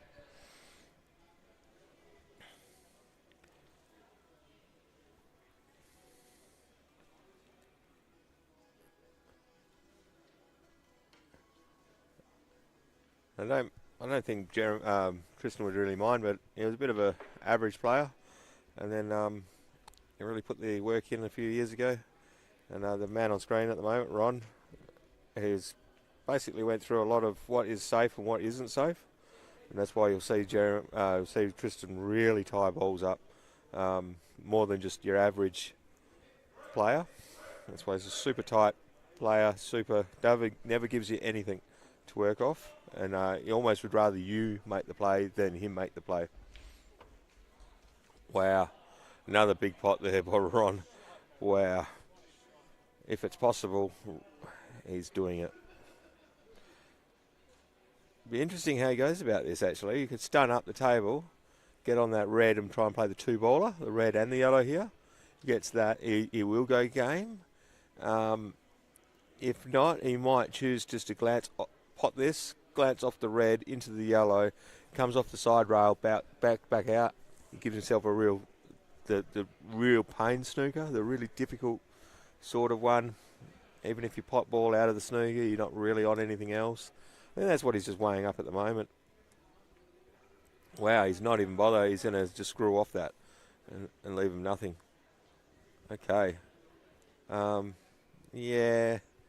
Sorry, Ron, I like my idea better, actually.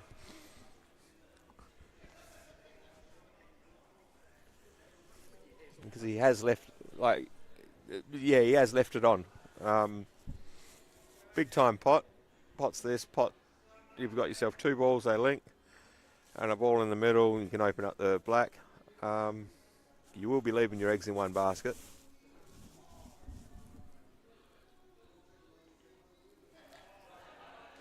Yeah.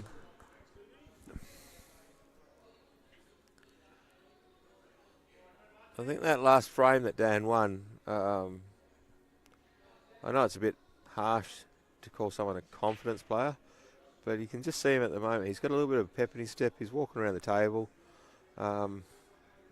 sort of like he owns it. You see how long he's been down on this shot already? Like not that long. He's already up. He's flowing through the gears. And to be fair with you, I think Clint has managed Dan really, really well this match, actually.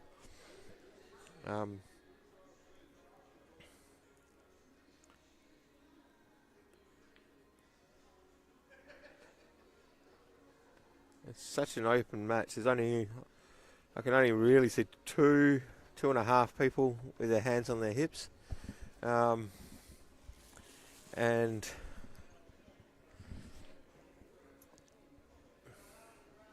here we go. This is interesting. Side rail, bottom rail, onto the ball, drops in, comes back up, punches in.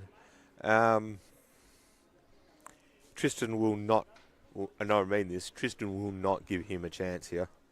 The way the balls are, the fact that Black's tied up, the fact that he can run through, put another ball down the rail as well, and he can screw back, so he can stun, so he can hold him off the 2 reds. He'll then pot that red that's in the corner with the yellow. Oh, geez, Tristan.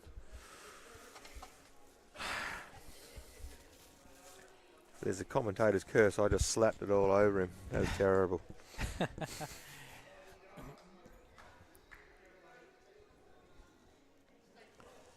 And Steve, being Mr. Pivotal as well, is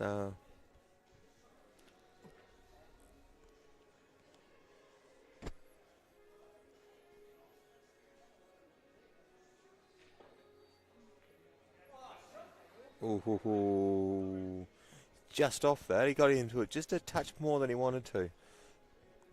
Baby swerves onto the side rail, zips down off that side rail onto that red, onto the face of it, come onto the back rail, it zips back out with the side, and away you go.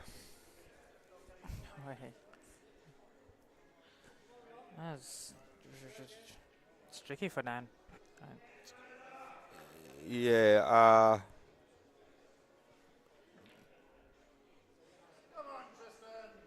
I think he's going for distance, and I think it's. but now that when you got the red and the black so far apart, he's in all sorts of trouble here. Yeah, it's all Tristan now. And if you look carefully as well, I find that so Tristan's really, Clint is really a really, really good captain, and he reads the game better than I do. The only thing I've got against him is that some of his body languages will tell me what he thinks of the player's shot or not. You can't hear it because he keeps his mouth shut if he doesn't like the shot and it's his own player. There you go, straight away. Great hit, mate. He knows that needed to be done. Something had to be done, and giving himself half chance. Yeah, instantly. Yeah, Tristan's just waiting for that ball in hand. I think He's a Dyson. He really does just want to suck it up when it's and clean up the mess that's left over. He'll keep that black and those yellows as close as possible, no matter what. Yep. If anything here, Dan, if you're going to miss, you want to run into that black early. What was I saying, Dan? All right, that tip's been getting a workout with the amount of massages that Tristan's been put in. That's another solid shot as well. I mean, it looked easy and everything like that, but that's what Ron does. Just makes things look ridiculously easy. Alright, so now. So he runs through here. Yeah, it's Ooh, he look at the little face, the little hand and everything like that. He looks straight away. I don't want to disturb my little yellows around the black there. That's my black, he'll be saying.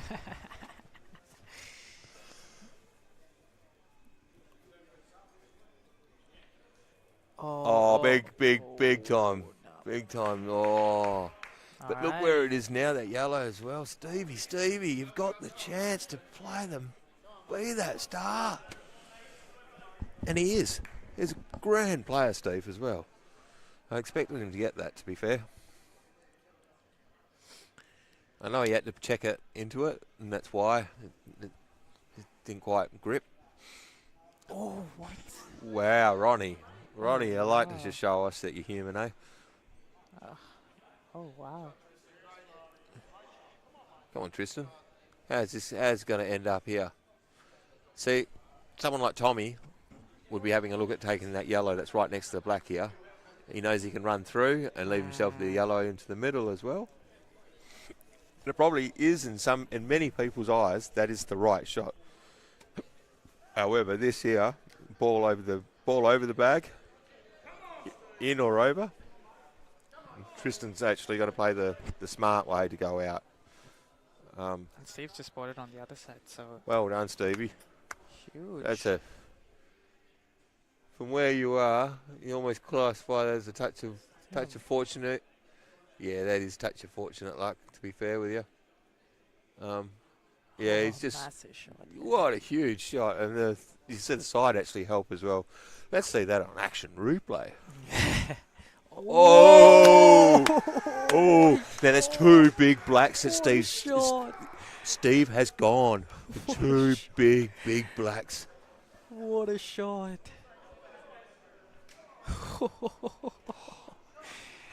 And you can see Huge. it on everyone's faces there. You can see that they're trying to keep it as, and unfortunately for the Sharks as well, their players not at the table as well. So you can't find something to cheer about straight away. Tristan drops this in, yes, drops the black in, bang, 11-9. This is the situation. Yeah, I wouldn't mind betting as well. 11-9. What's that? I think they were 11-9. Yeah, that's 20 frames. That's the end of that round. And look at this straight away. That one little frame there, that other topsy-turvy frame that didn't need to be. I mean, he had that opportunity there, for both of them. Wow. And that is huge, to be fair. I mean, Ron would never miss that, right? Like, And the odds of him missing that was... And then the ball down the rail.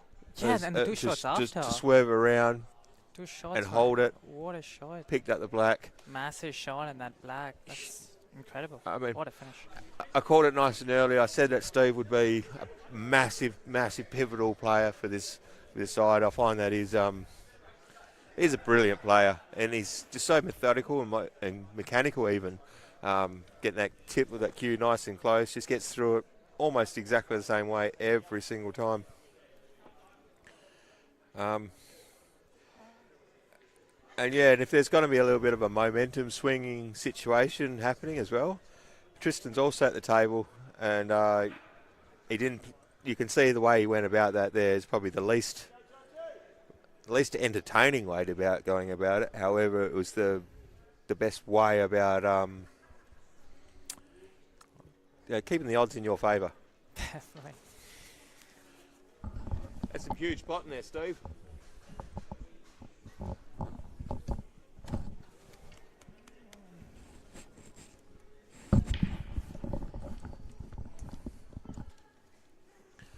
But yeah, this is a really, you've got a darn good side when you've got someone as on the likes of Paul Kane sitting there on the side. He's kind of been sitting as a bench player this season, and yet he was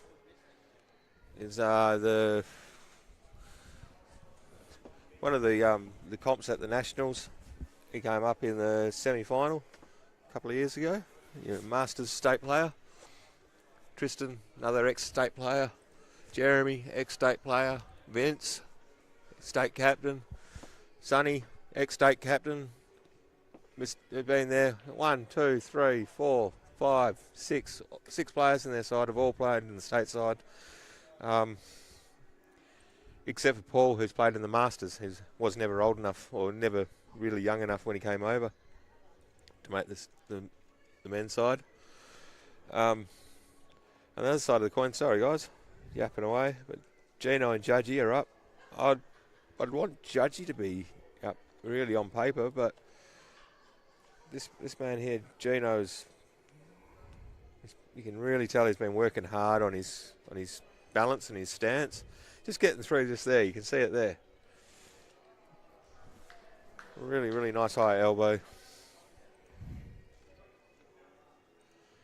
But if I had had a crystal ball and I said to you that Ron was going to make 2 pivotal errors that are going to cost him frames that when he left him in a snooker. Oh, great attempt there, mate. Nearly got it open. The left-handers, they always know something about an angle that never seems to be there.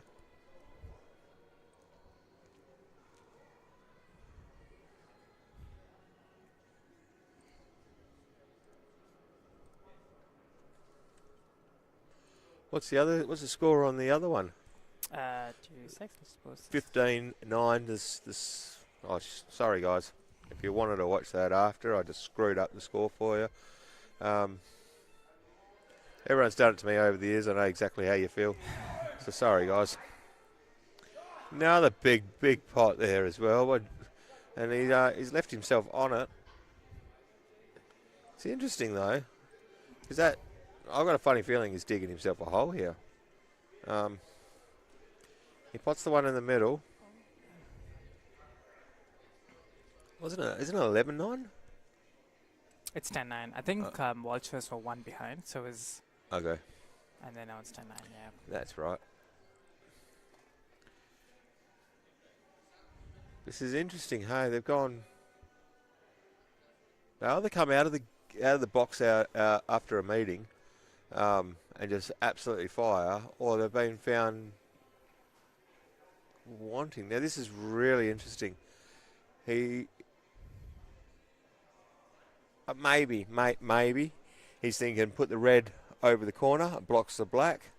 Don't like it myself, or he playing it off the bottom rail, the top rail, and come back down the side rail to get onto the red into the corner. Yeah, he's trying to hold. He's covering both ways. It's not a bad option. It's just, to me, I just don't think it's a very good option. The top ball at the top of the table, that's the easiest way about going about things. Obviously, Judgy's at the table at the moment, and he's there. He might actually choose to glance off the 2 yellows that are close together to open them up a little bit more. Wow, he's just so confident, Judgy. He seems to just play the shot all the time. Comes straight up the table to hide behind everything. Yeah.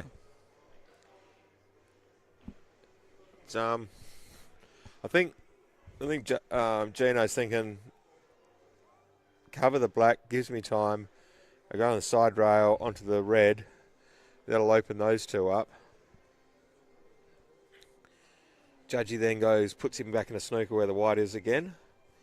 That gives him another chance to move the side rail or go game. That's wow. Yeah, I see. I don't know. It's an interesting way about going about it. How much do you want to leave to luck, as well? But I mean,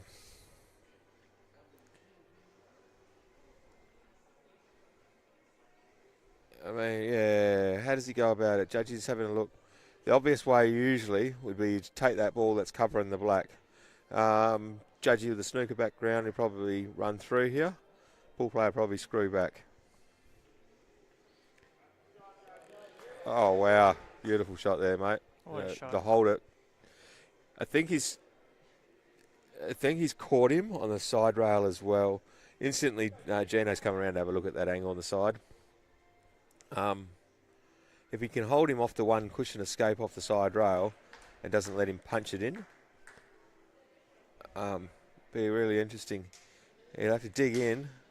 He's digging down. Yep, and let's see how much pace he's got to put through. Yeah, Oh, it's not. See, it does keep the pressure on. Yeah, it's not a bad shot at all. Which is why I thought it was such a good shot to keep him off that side rail, because that there is everything that Judgy didn't want him to do. He's Chinese, drops it into the middle. It's a shot to nothing. Or not really. I mean, leaving an edge, you're almost guaranteed to leave the potting angle. It's interesting then.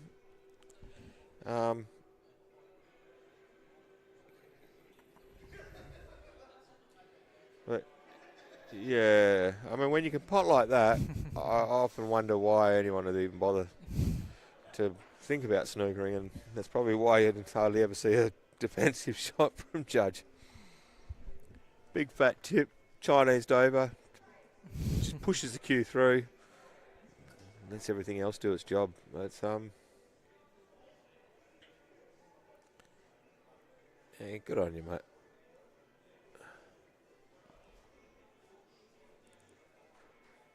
Wow. 15-9 thrashing with, or a 15-10 or a 16-9 thrashing with a Luke Anglesey, a Sed, Simon, and you're missing, and from your side you are missing Alan Brown and Nathan McMahon. Sorry, the boys. You really, really had an opportunity to finals pressure stamp yourself on this competition there.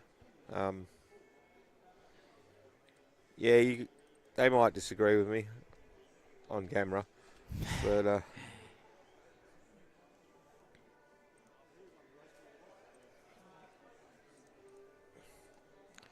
how do you go about this, Judge, man? I think he's going to choose, if he can play the side rail yellow. Yeah, so this is interesting, hey. You're going to go, he plays this one. It's very, very difficult for him to get up the table now for that side red. Someone like Tristan, he'd be playing the double of the yellow onto the red, and then running the white behind that black.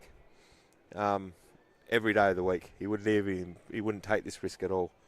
Someone like Judgy though, he does that instead. Nice shot. Puts the white in probably the most difficult spot he could possibly get to, the best possible spot as well. And yeah, he's going to go out with the side rail ball. So he's going to go rail. He's going to hit the two side rails. He's going to bounce out, and then it's going to come back for the yellow, for the black in the corner. Wow. I can tell you now, him and Jeremy would be disagreeing about the best way about going for this. Wow, beautiful shot. That is a really tough shot, especially under pressure. He's got to place his bottom at around about 4:30, maybe even 3. Oh no, 5 o'clock, 4 o'clock, something around about that. Fairly deep. Screw it like you want to screw your missus, and you'll give yourself a flat hand on the table, and you can pot the black from however you like, with whatever you like.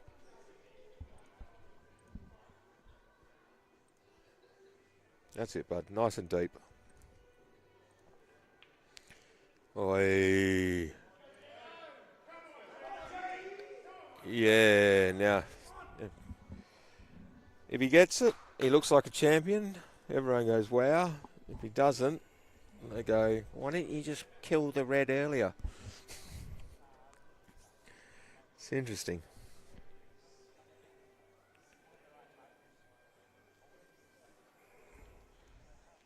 And, Gino. See, that's what happens though. Like, that's being real critical. But you can see the way Judgy, he knows what he's got to do. He's got to pot this. He's only got one ball he can go for. He knows what to put on it. He knows what he should be doing. But Judgy doesn't rush anything through his shots. He takes his sweet time the whole entire time. Whereas you see Gino, it's a little bit rushed somewheres and a little bit lacking in just taking that little bit extra time here and there. I think that is, Judge man himself. Mind you, you go thick on that and you should be fine. I mean, you could be scolding him on that. Really, he's better than that. The amount of the room for error on that shot, if that's what he wanted to do. However, it's not all over. Red goes onto the side rail. Side rail bounces out, hits the back side of the red, and pushes through into the pocket. Happy, do you reckon that goes, or do you reckon it'll sit over? Especially with the white being where it's supposed to be as well. Oh, that is huge, and that's probably a season-defining black, that one there. Like I said earlier in the match, my picks were Gino, Steve, Brett to be absolutely pivotal. I have to hand this situation so far. It's been really, really neck and neck. Straight away, who's the very first person to jump out of the seat to congratulate? And that's your captain as well, Clint. Just knowing. But now Sonny trying to look for a little bit of a regroup. Huge. 10-all. Yeah, and instantly he's going to go back to his trusted ways as well. He likes having his little mini breaks, his little mini timeouts. 10-all. This is neck and neck. This is what we came down here to watch. A classic match. Nothing in it. To be fair with you, the Vultures do need a little bit of a steamrolly sort of round here, but it's not all over at all. We've got the three best players are up straight away. And let's see if Clint actually was pulled up and they had a big chat about how they were going to structure their last round. And Clint was always in the favour that he likes to be the anchor man right at the end of the match. And at the moment he is jumping back on his screen. I'd say traditionally Clint always goes as the last player of the last round. That's just how he is when he's in the state team. That's just what he likes to be. And he's not stuffing around with tradition at all at the moment. Whereas we've got a big meeting here with Sonny at the moment as well. This is neck and neck. This really is. This is intense here. I mean, there's both the groups are this is the last spot of the finals. So we're 10-all last round. Winner of this really, the Sharks got a couple of frames up their sleeve to give, but it is, and they do have the weaker of the two sides next week as well. So you'd really say the odds are in the Pool Sharks' favour at the moment.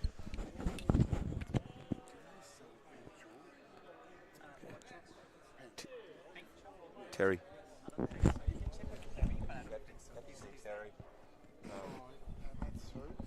That guy straight over there. The beanie. Yeah. On the other side of the coin, we've got. So Clint's still looking at the mobile, the stats as the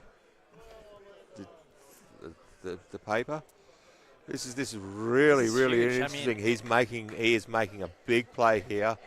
Just to show you guys what's happening in the room, there's a whole heap of talking going on here. This is intense up here.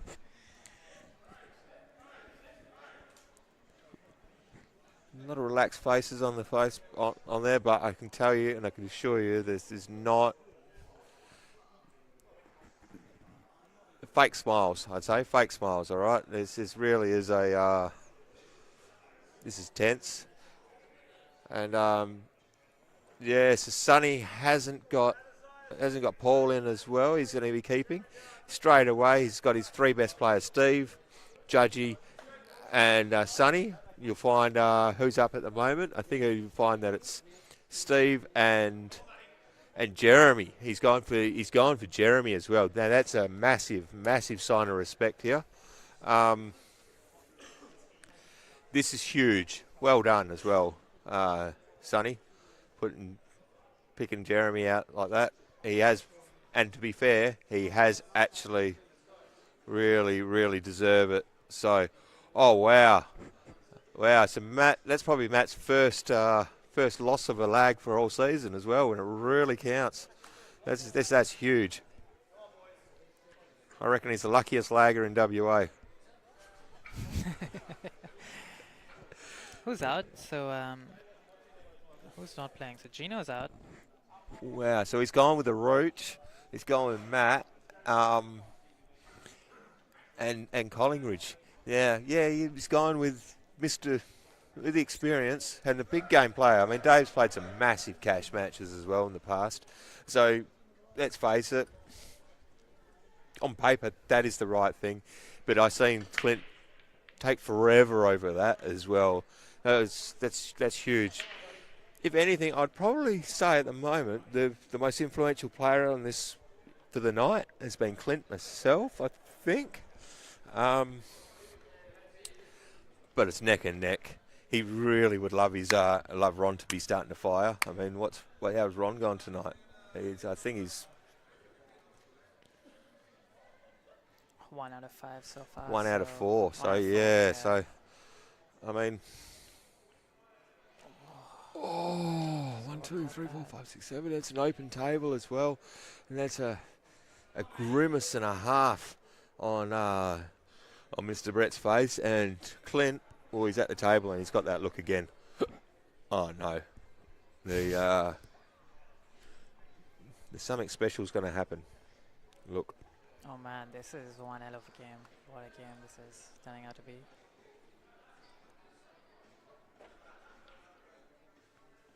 Ooh. He tried to move it, tried getting on it early. And, yeah. The good thing about Clint is really good at not putting too much, like working out if he doesn't get the cannon or it doesn't come out quite right where it's going to be.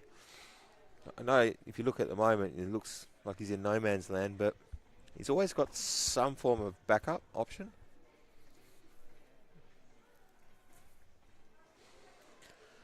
Another player that's brilliant for that is Jake McCartney as well.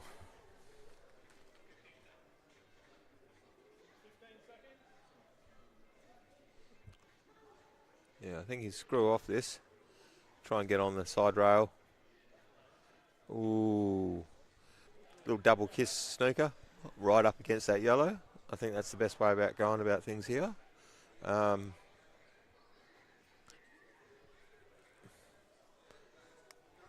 If you can leave him off the top ball and not let him be able to push any balls up towards that top yellow so they can link together.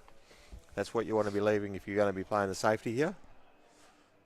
I like the little double kiss. Clint doesn't like him. He'd probably rather than run off. Yeah, he rather runs off quite a bit.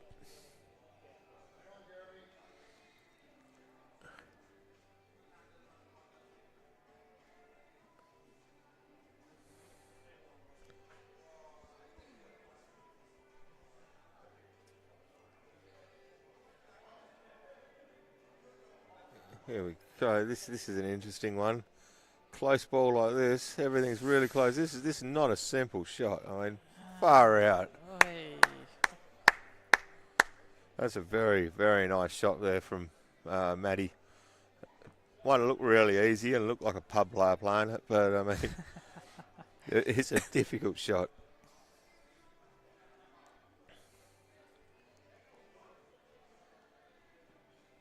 Punches this in with a double with the top right. It'll naturally float down, but why don't you play that one? Yeah, plays this. Just drops it in, right? Yeah, it's the black doesn't drop in. That's the thing. Okay, so he drops this in, and then comes up for the black, up for the yellow, last yellow. He's going to be really interesting how he goes about doing this one. Okay, and then on the other side of the coin, Clint's gone straight away. He's put a red up the table, so that links to his other yellow. red. Other red. Other red, yeah. Where Jeremy's sort of got the black under control, so I wouldn't mind betting that Jeremy covers the black a little bit more here. That's what he's got for his advantage, and he has. And now he's got the snooker too. That's great shot. That's a really Shot. clean shot. He had to negotiate being stuck on those reds there as well. So well done, mate. Sitting on the right side of them. I don't know if he's looking for the double here, Matt. I don't know if he can double that. There's another factor as well, right? He's had Matt and he's subbed him out, and he's had quite a few. Clint can't see what's happening on the other table at the moment, you see. It really does come down to a lot of good, clean communication. Now that is just a big double. I mean, look at the faces on the Vultures there. They're hands on, crossed arms, hands up to the faces, stiff grins, stiff grimaces, just going, you're kidding me. And yeah, so Clint has now really put the pressure back on Jeremy here. And this has been a really captain's performance tonight as well.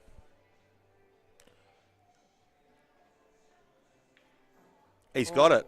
No, he doesn't. However, Did look like it for a sec. oh, You can see it.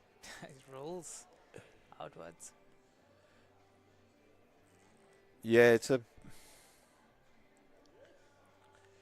it's my only gripe with having natural light coming through. You got so much light in here that at certain times of the day, that even though the tables don't get direct sunlight, you're changing the temperature in here.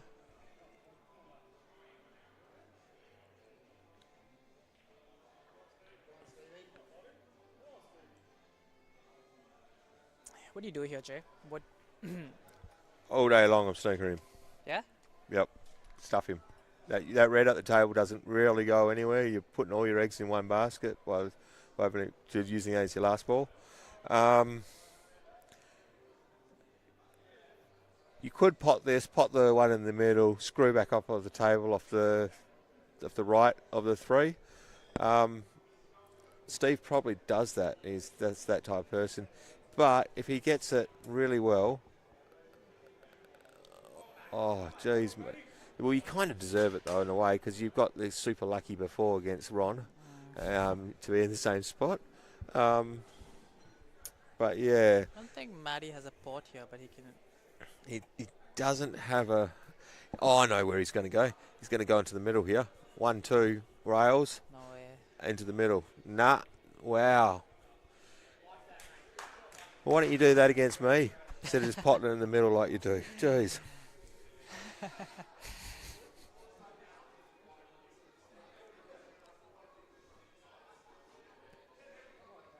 That's the difference between a Saturday muck around comp or you throw the cue at it.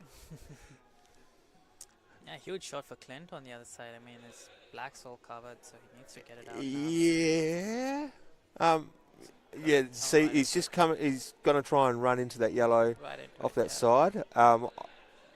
Or he comes off the bottom rail. But the thing is, because Clint is a pool player, he'll be looking to stun, looking to put bottom on something straight away. Wow, Clint, I had you down as man of the match, and this is what you do to me, mate. Come on.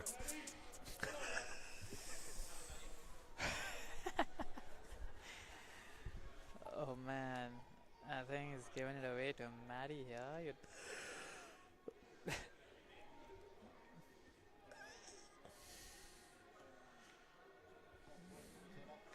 He's looking now at the middle. No, he knew it.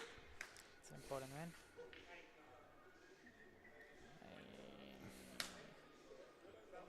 win. He got it. He got it clean. That's the main thing. I mean, if he didn't get it clean, that yellow on the top, on the side rail.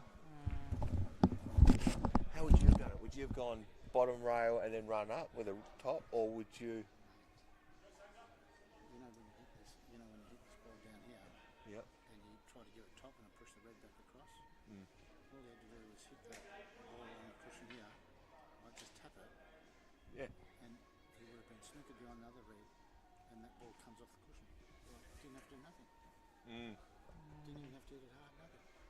That's when he's snooking himself, eh? No, No, well, when I was up the table, yeah. when he was, Way up here. yeah, when he Yeah. was right there, and he tried to push that hill, like, for some reason, Yeah. I thought it might have been just pressure. A bit of a hard hand, and that's why it bounced off it. but I'm just saying, Because it's unlike him to not weigh up when he's in control of the frame, just to keep himself in the frame, you I know. played him on the weekend because he hasn't been playing very well, and I went and played him on the weekend, and he was playing really well. Oh yeah. But that shot is something that he wouldn't normally do. That shot.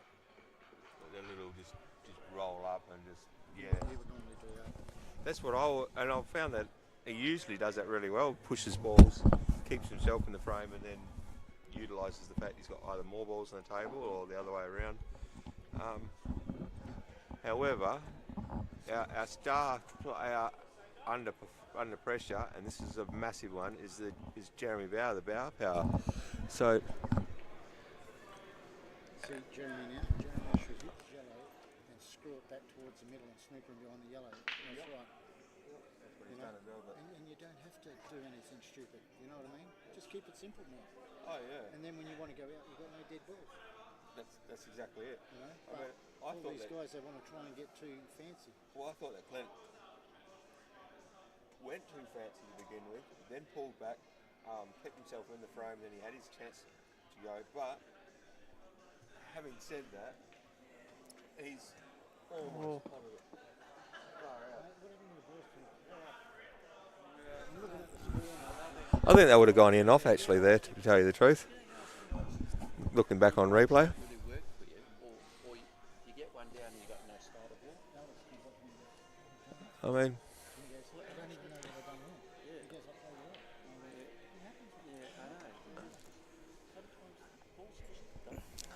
well. It's 11-10 here.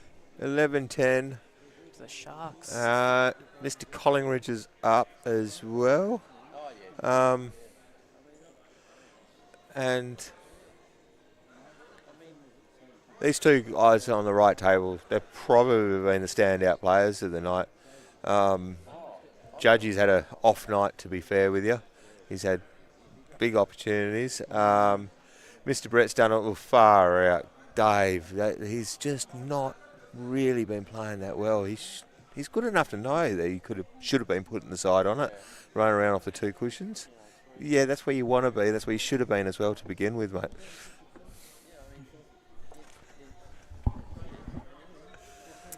Yeah, it's a great angle by Jeremy because He really he's now is. just get that yellow out. That's a beautiful shot. He has left himself against the rail here a little bit, but at the same time, yeah, Jeremy's just coming around to have a look at that angle now. Be interesting how he does this. Does he take the middle one, or does he take? Oh, Dave just missing out. You can see the look on his face as well. Okay, mate, see if my call's any good. What's that? When I go to Blackpool over east, I just want a spare piece. No, I've got a full one Yeah, at home. yeah. So, You have to belt it. Red onto the yellow, onto the face of it, just on the right hand side, let it slide off. Yeah, I pretty much called exactly what he did. Not so much in the face of it, just a touch more of it. I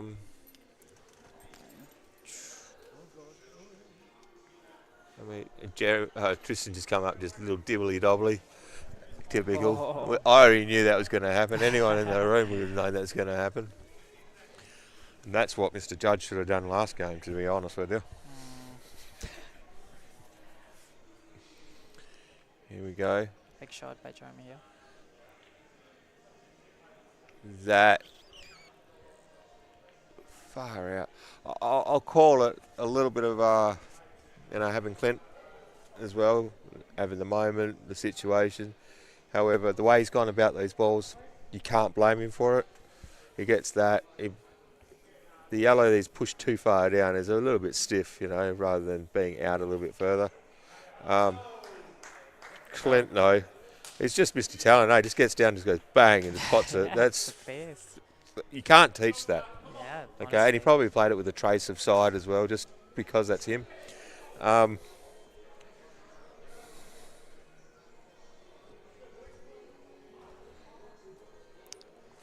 12-10 to the Sharks. And yeah, this is why Clint might have been away for, I don't know, a month in Bali to start off the season. They still put him as captain. It just shows you, I harped on it at the start of the season about why Clint is such a good captain, why people got a lot of respect for him, and I think just there, even though he missed the first opportunity, he should never have got another opportunity. When he does, no matter what the situation is, he still gets the cue really nicely through the white. And yeah, Jeremy's just walked off, just calmed himself down, and Alright. and yeah, it's Wonder how Tristan plays this. So he defence first. defense. That's how he will play it. How he should play it. You I'm only joking. Sorry, Tristan. Technically speaking, he's got his worst ball on the table, so he probably thinks to promote that and You're then right, give I it think space. So he's going to play it I think you're right. I think he's going for Yeah. another defense shot. all the way down the table and leave nothing as well. That is Tristan down to a T. That's not to say that's the wrong shot to play. I'm just giving him shit, guys. Oh, it's a dry break on the other side. Big dry bake as well. There's nothing even close, remotely close to the rail. You get yourself on a red to begin with. What a pain, though. There's a ball onto a ball everywhere. Oh, what a luck box of the brave. Tristan. Take that yellow into the corner if you've got balls of steel. I think he shot it. Wow. What a shot. Let me guess.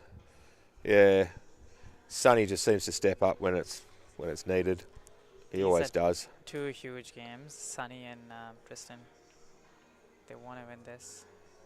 Oh, come on, Sonny, you're better than that, mate. Oh, wow, Tristan's Tristan will look for snookering all day long. If he's not on and he can snooker, he will snooker. He will tie things up. If Dave doesn't come out of this snooker quite right and kills that red, then Tristan will have a crack at it. But Dave, on the other hand, is good at not being sucked into doing anything too silly. Even if Jeremy played on his patience before, yeah, to beat Tristan, you need more patience than Tristan. And then make sure you make the out when it counts as well. Don't let him break your rhythm. I think he's looking for another snooker here. Oh yeah, we're looking at Nah, he's gonna push that yellow. yellow goes on to the other yellow. Yep, he expected to pot that, you see. Then from there, but that's even better. I mean, you try and pot 3 balls in one shot here. He might go red onto the back cushion to try and kill that yellow, push Alright, it up a actually, little I bit. like that shot. Yeah, I like that shot. And if you've got the angle as well, you might be able to run through and pot the yellow that's in the corner. That would put the pressure right on Tristan. Or he belts this. Yeah. It's up to you, if you like it or not. Tristan clips off this, goes up the table and gives him nothing. And if I was Sonny, I'd be playing on a couple of little mistakes. Great shot. You see. Yeah, I don't like getting into a tactical battle against Tristan because I don't know, it's nearly impossible to wear him out. And that's why he's a really good player as well. You can be running through racks and then next thing you know, you've got no timing left. but now with Tristan with ball in hand, Alright. he doesn't have anywhere on the table that's difficult. Yeah, put it there, runs out into the middle of the table, or even down between. Yeah. Yep. Yeah, that's a good shot. Obviously, Sonny's at the table as well at the moment. Otherwise, you would have heard Sonny tell him to keep it up, or some real positive.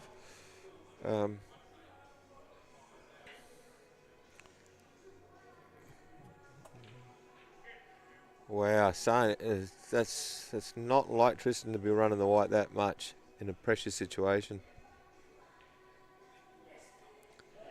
And that's a huge pot. And good on you, Dan, as well. I mean, he really has had a difficult time coming back into Super League. Put himself out there with the cash matches.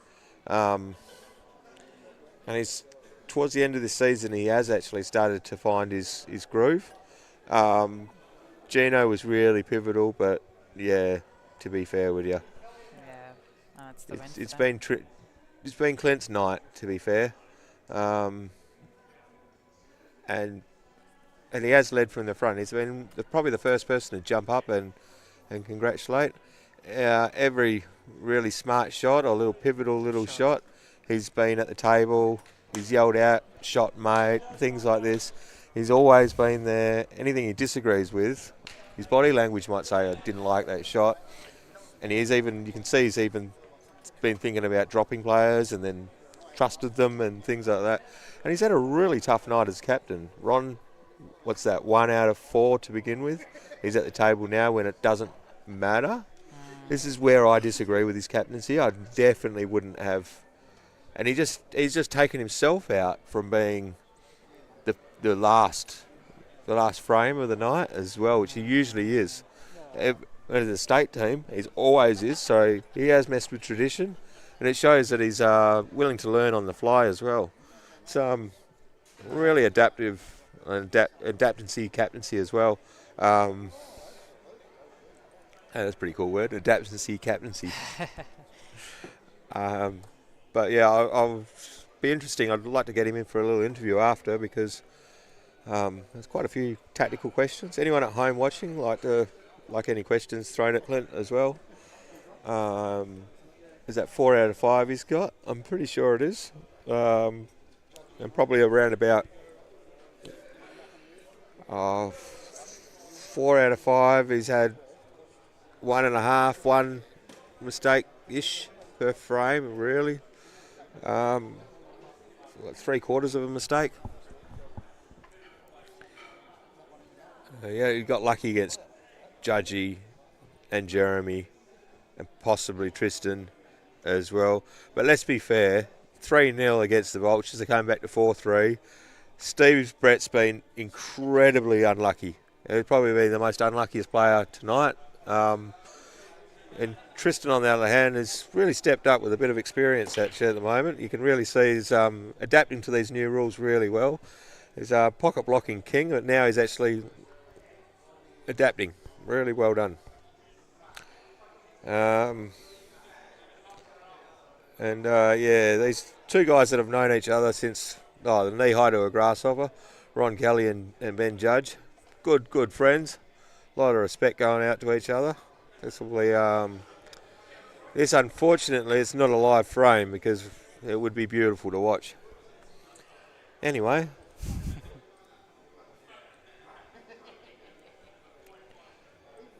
Ron goes red into the middle, red across the table, red down the side. Yeah, I think that's how he's looking. Red into the corner.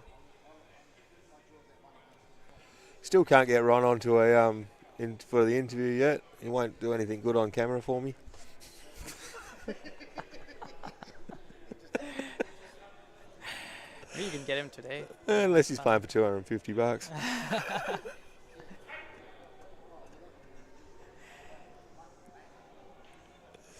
Shot. Oh, you see, this is his night. It's really been stiff. He gets a 4-ball contact there. Both balls are on. He uses one to get into the black. Comes back for the other one that's in the corner. He's game. Bang. Easy. Oh, they're all there. Yeah, easy. Now he's got to work the plant, but after where that red goes, he's also then got to work the pack as well. So I think if he can take one of them and open the pack at the moment, it'll be option 2. Wow. See, and that's why it was so difficult to play option 2 like that. Oh yeah, he can pot it in the corner, the top right hand corner, or he can play a long double.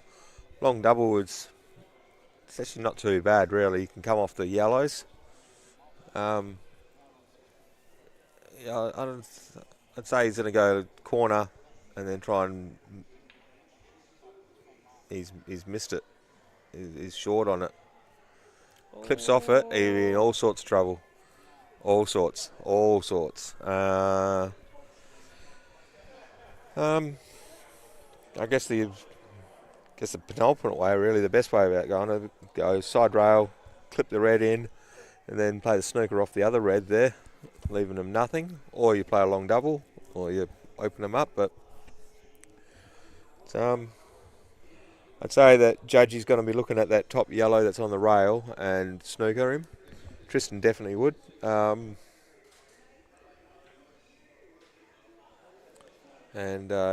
this is quite a cracking attempt. Yeah, he pots that. It would have run down. It would have given himself half a chance as well, opening the yellows. Judgy might actually try and pot the red with the yellow that's on the back rail and then run through just a little bit. I think he's looking now at that. Yeah, that's the. Yeah, so he's got to try and run it through, stop him going up and down as well. I think he won't really mind if he goes side rail and then does something cool like pots it in the corner, or that's a risk he's willing to take. Oh, Judge, man, you're better than that. You shouldn't give him a shot on that one, mate. Right up against it, mate. Right up against it.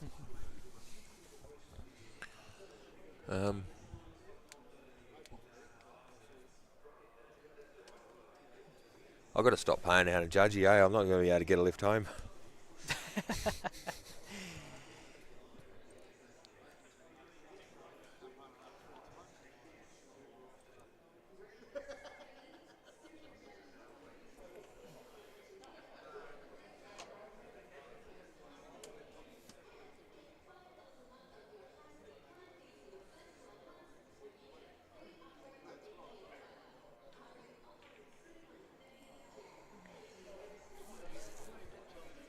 It's so proactive, Ron. You know, even there was nothing really on. Get down and just belt it, yeah. But at least Ron's thinking to himself, I'll play the outside of the red. He can clip the yellow and still drop and come up the table, or I can double it across the table. At least I'm keeping things open. And now the snooker opportunity, like I like playing the snooker up the table actually, and then giving him nothing down the table. It does leave that bottom yellow on, but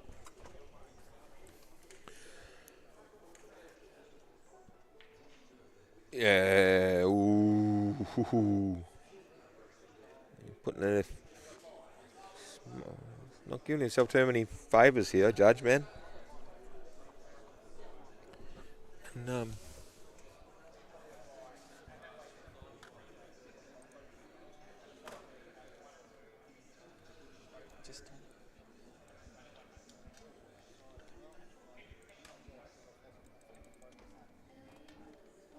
yeah, so that's a big call there by Sonny as well tonight. I mean, he's big star player, Judgy, sitting on 1 out of 4, ex-snooker pro.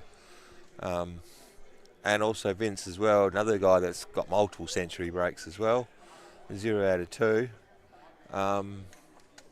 Jeremy to finish with 3 out of 5.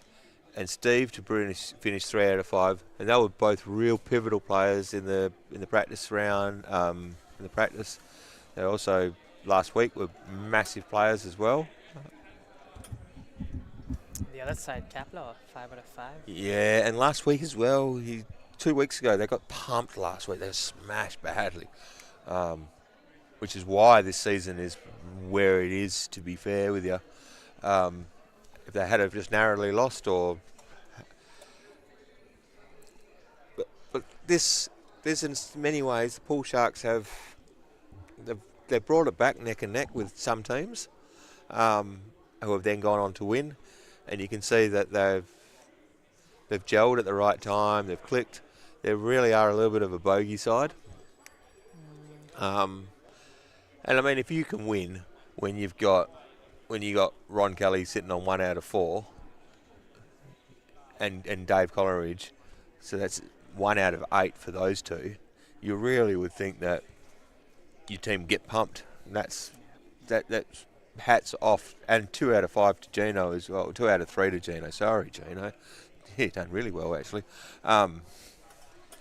But yeah, we've got a 3 out of 4 from Matt Isaiah, 5 from Clint. The rest is and 2 out of 3 from Gino. The rest is there or thereabouts, and it really shows you how well he's only had 2 players, himself and Ron, get in the 5 frames tonight. That shows you just what a great captaincy effort he's had as well. Huge. Give himself 6 out of 5 really. Huge. There's at least 1 win for the captain for the captaincy duties.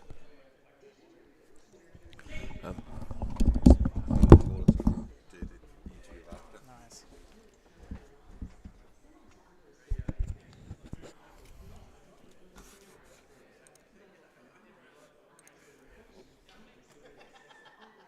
Oh, what an effort by Ron. Alright. She's gonna probably try to find a way to get that yellow out, which is stuck to the rail on the left.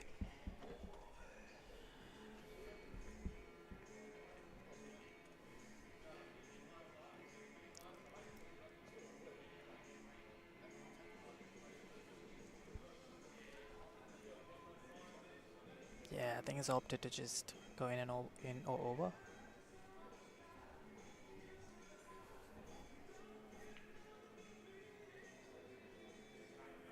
Yeah, perfect. So now he probably is, I mean, he has so many options here. He can come for those 2 yellows on the right, which I think is what he's gonna do. Yeah, perfect.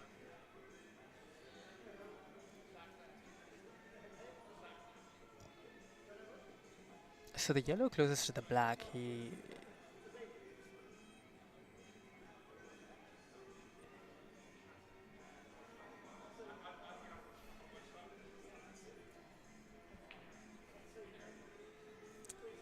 yeah, I was gonna say he might wanna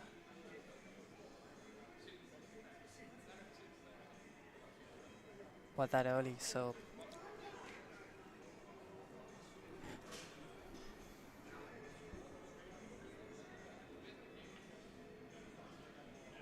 oh, what a shot by Judgy. Alright, so yeah, just put this and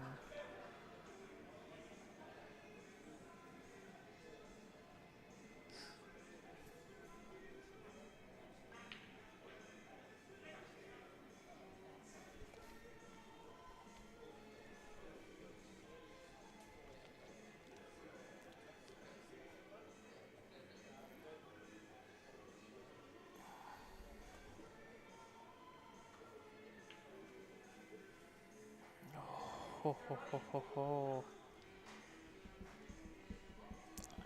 Alright.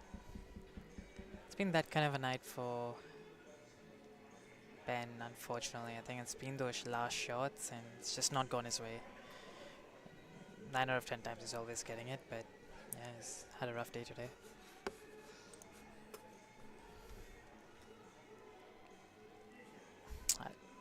So Ron's probably gonna try to disturb this yellow and pot it using the red here, which he's played to perfection. Oh, not sure if he's left a gap or not.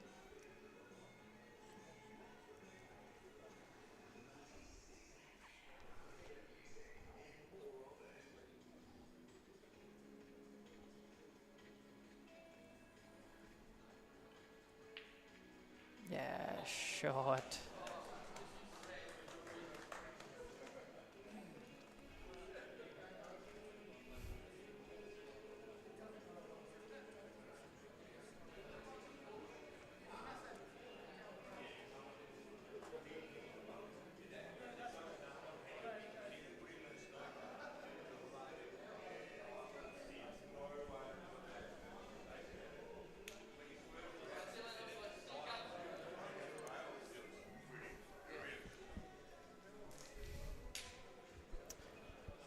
Hi guys, for those watching, just stay tuned because we're going to have an interview with the Cap. I think it's going to be Caplo. So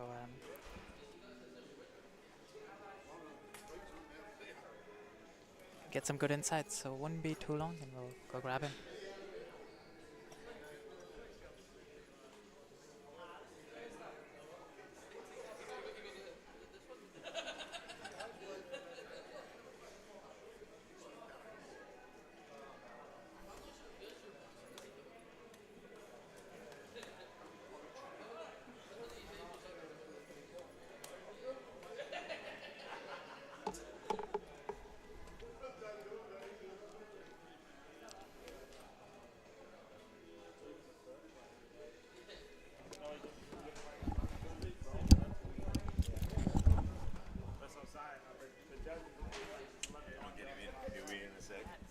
Brilliant, buddy, brilliant, brilliant.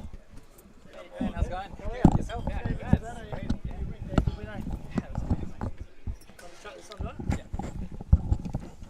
Yeah, so well done, Clint. At the start of the match, I don't know, there was a little comment or something like that, and you said, "Don't worry about this. I've got this. Don't worry about me."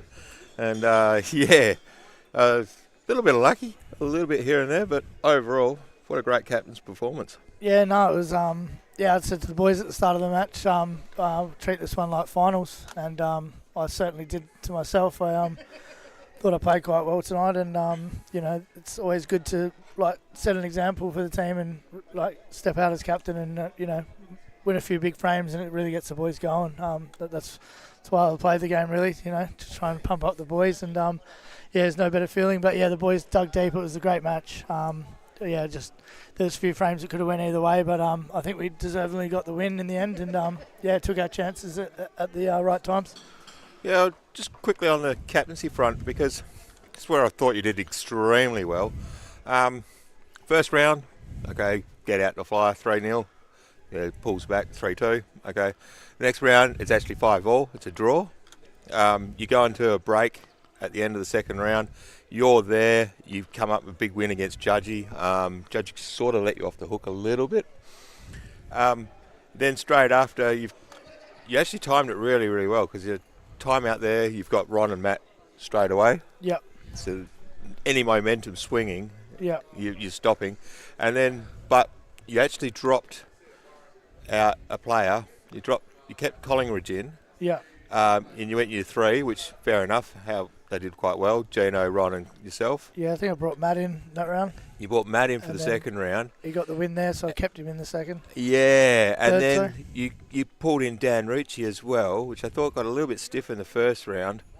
But you're playing at the same time as these guys, so is there a bit of elite honesty amongst your guys, a good communication, or how do you get it? Definitely good communication. It's it's tough. We've actually got 7 players, so it is tough. We've also got Callum as well, but he's a bit of our reserve at the moment, which told him from the start. So that's the communication we've got going on there.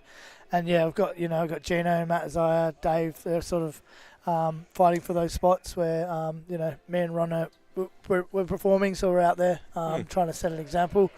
And we're doing quite well in that. But it's in the end of the day, it's always a team effort on the night. And tonight we did that, and just really stoked to get that guaranteed finals spot. And we're not going to hold back in the next few weeks. I'll tell you that right now. Definitely, I thought that. And then, so the fourth round, you've dropped Dave, which is probably rightly so.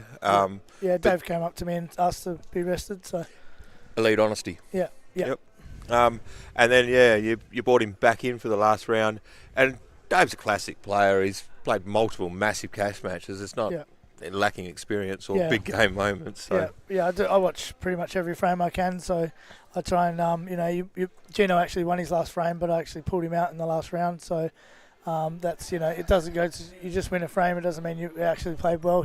I was thinking exactly the same. And thing. I've told the boys that as well. Like it's a hard understanding. You coming off a win, but you get pulled out. But in that last round, I had to bring Dave in. That's my strongest team. I definitely. And probably strongest team with Gino, but Dan's been playing quite well as well. So it's a bit of a toss up there, and it's just if I make a right choice, I make a right choice. If I make a wrong one, I make a wrong one. And to be honest, I seen you had a real quick chat with a couple of players, and I thought, Clint will go. I said to you earlier, you're going to stick with tradition. You're going to sit yourself at the last. You didn't. Yeah, I was trying to actually get the win before the last round, to be honest, or set ourselves up. I wasn't planning on a 10-hole, but okay. I think the Vultures. They were hungry just as well as us. Never went away. And I think they're starting to hit their prime spot as well. So it was good to actually get them. And then just quickly on the just coming into the last round, I noticed you were by yourself actually. It was really uncharacteristic, Clint. You're on your phone. I know you're on Polstat. You're really thinking about who you're bringing in, and it was must have been a huge decision here and here with the lineup that you chose. I thought it was probably the best captaincy. I just got to go do the speeches, bro. Oh shit! Sorry. All right, I'll get you back in a sec, mate. To finish it off.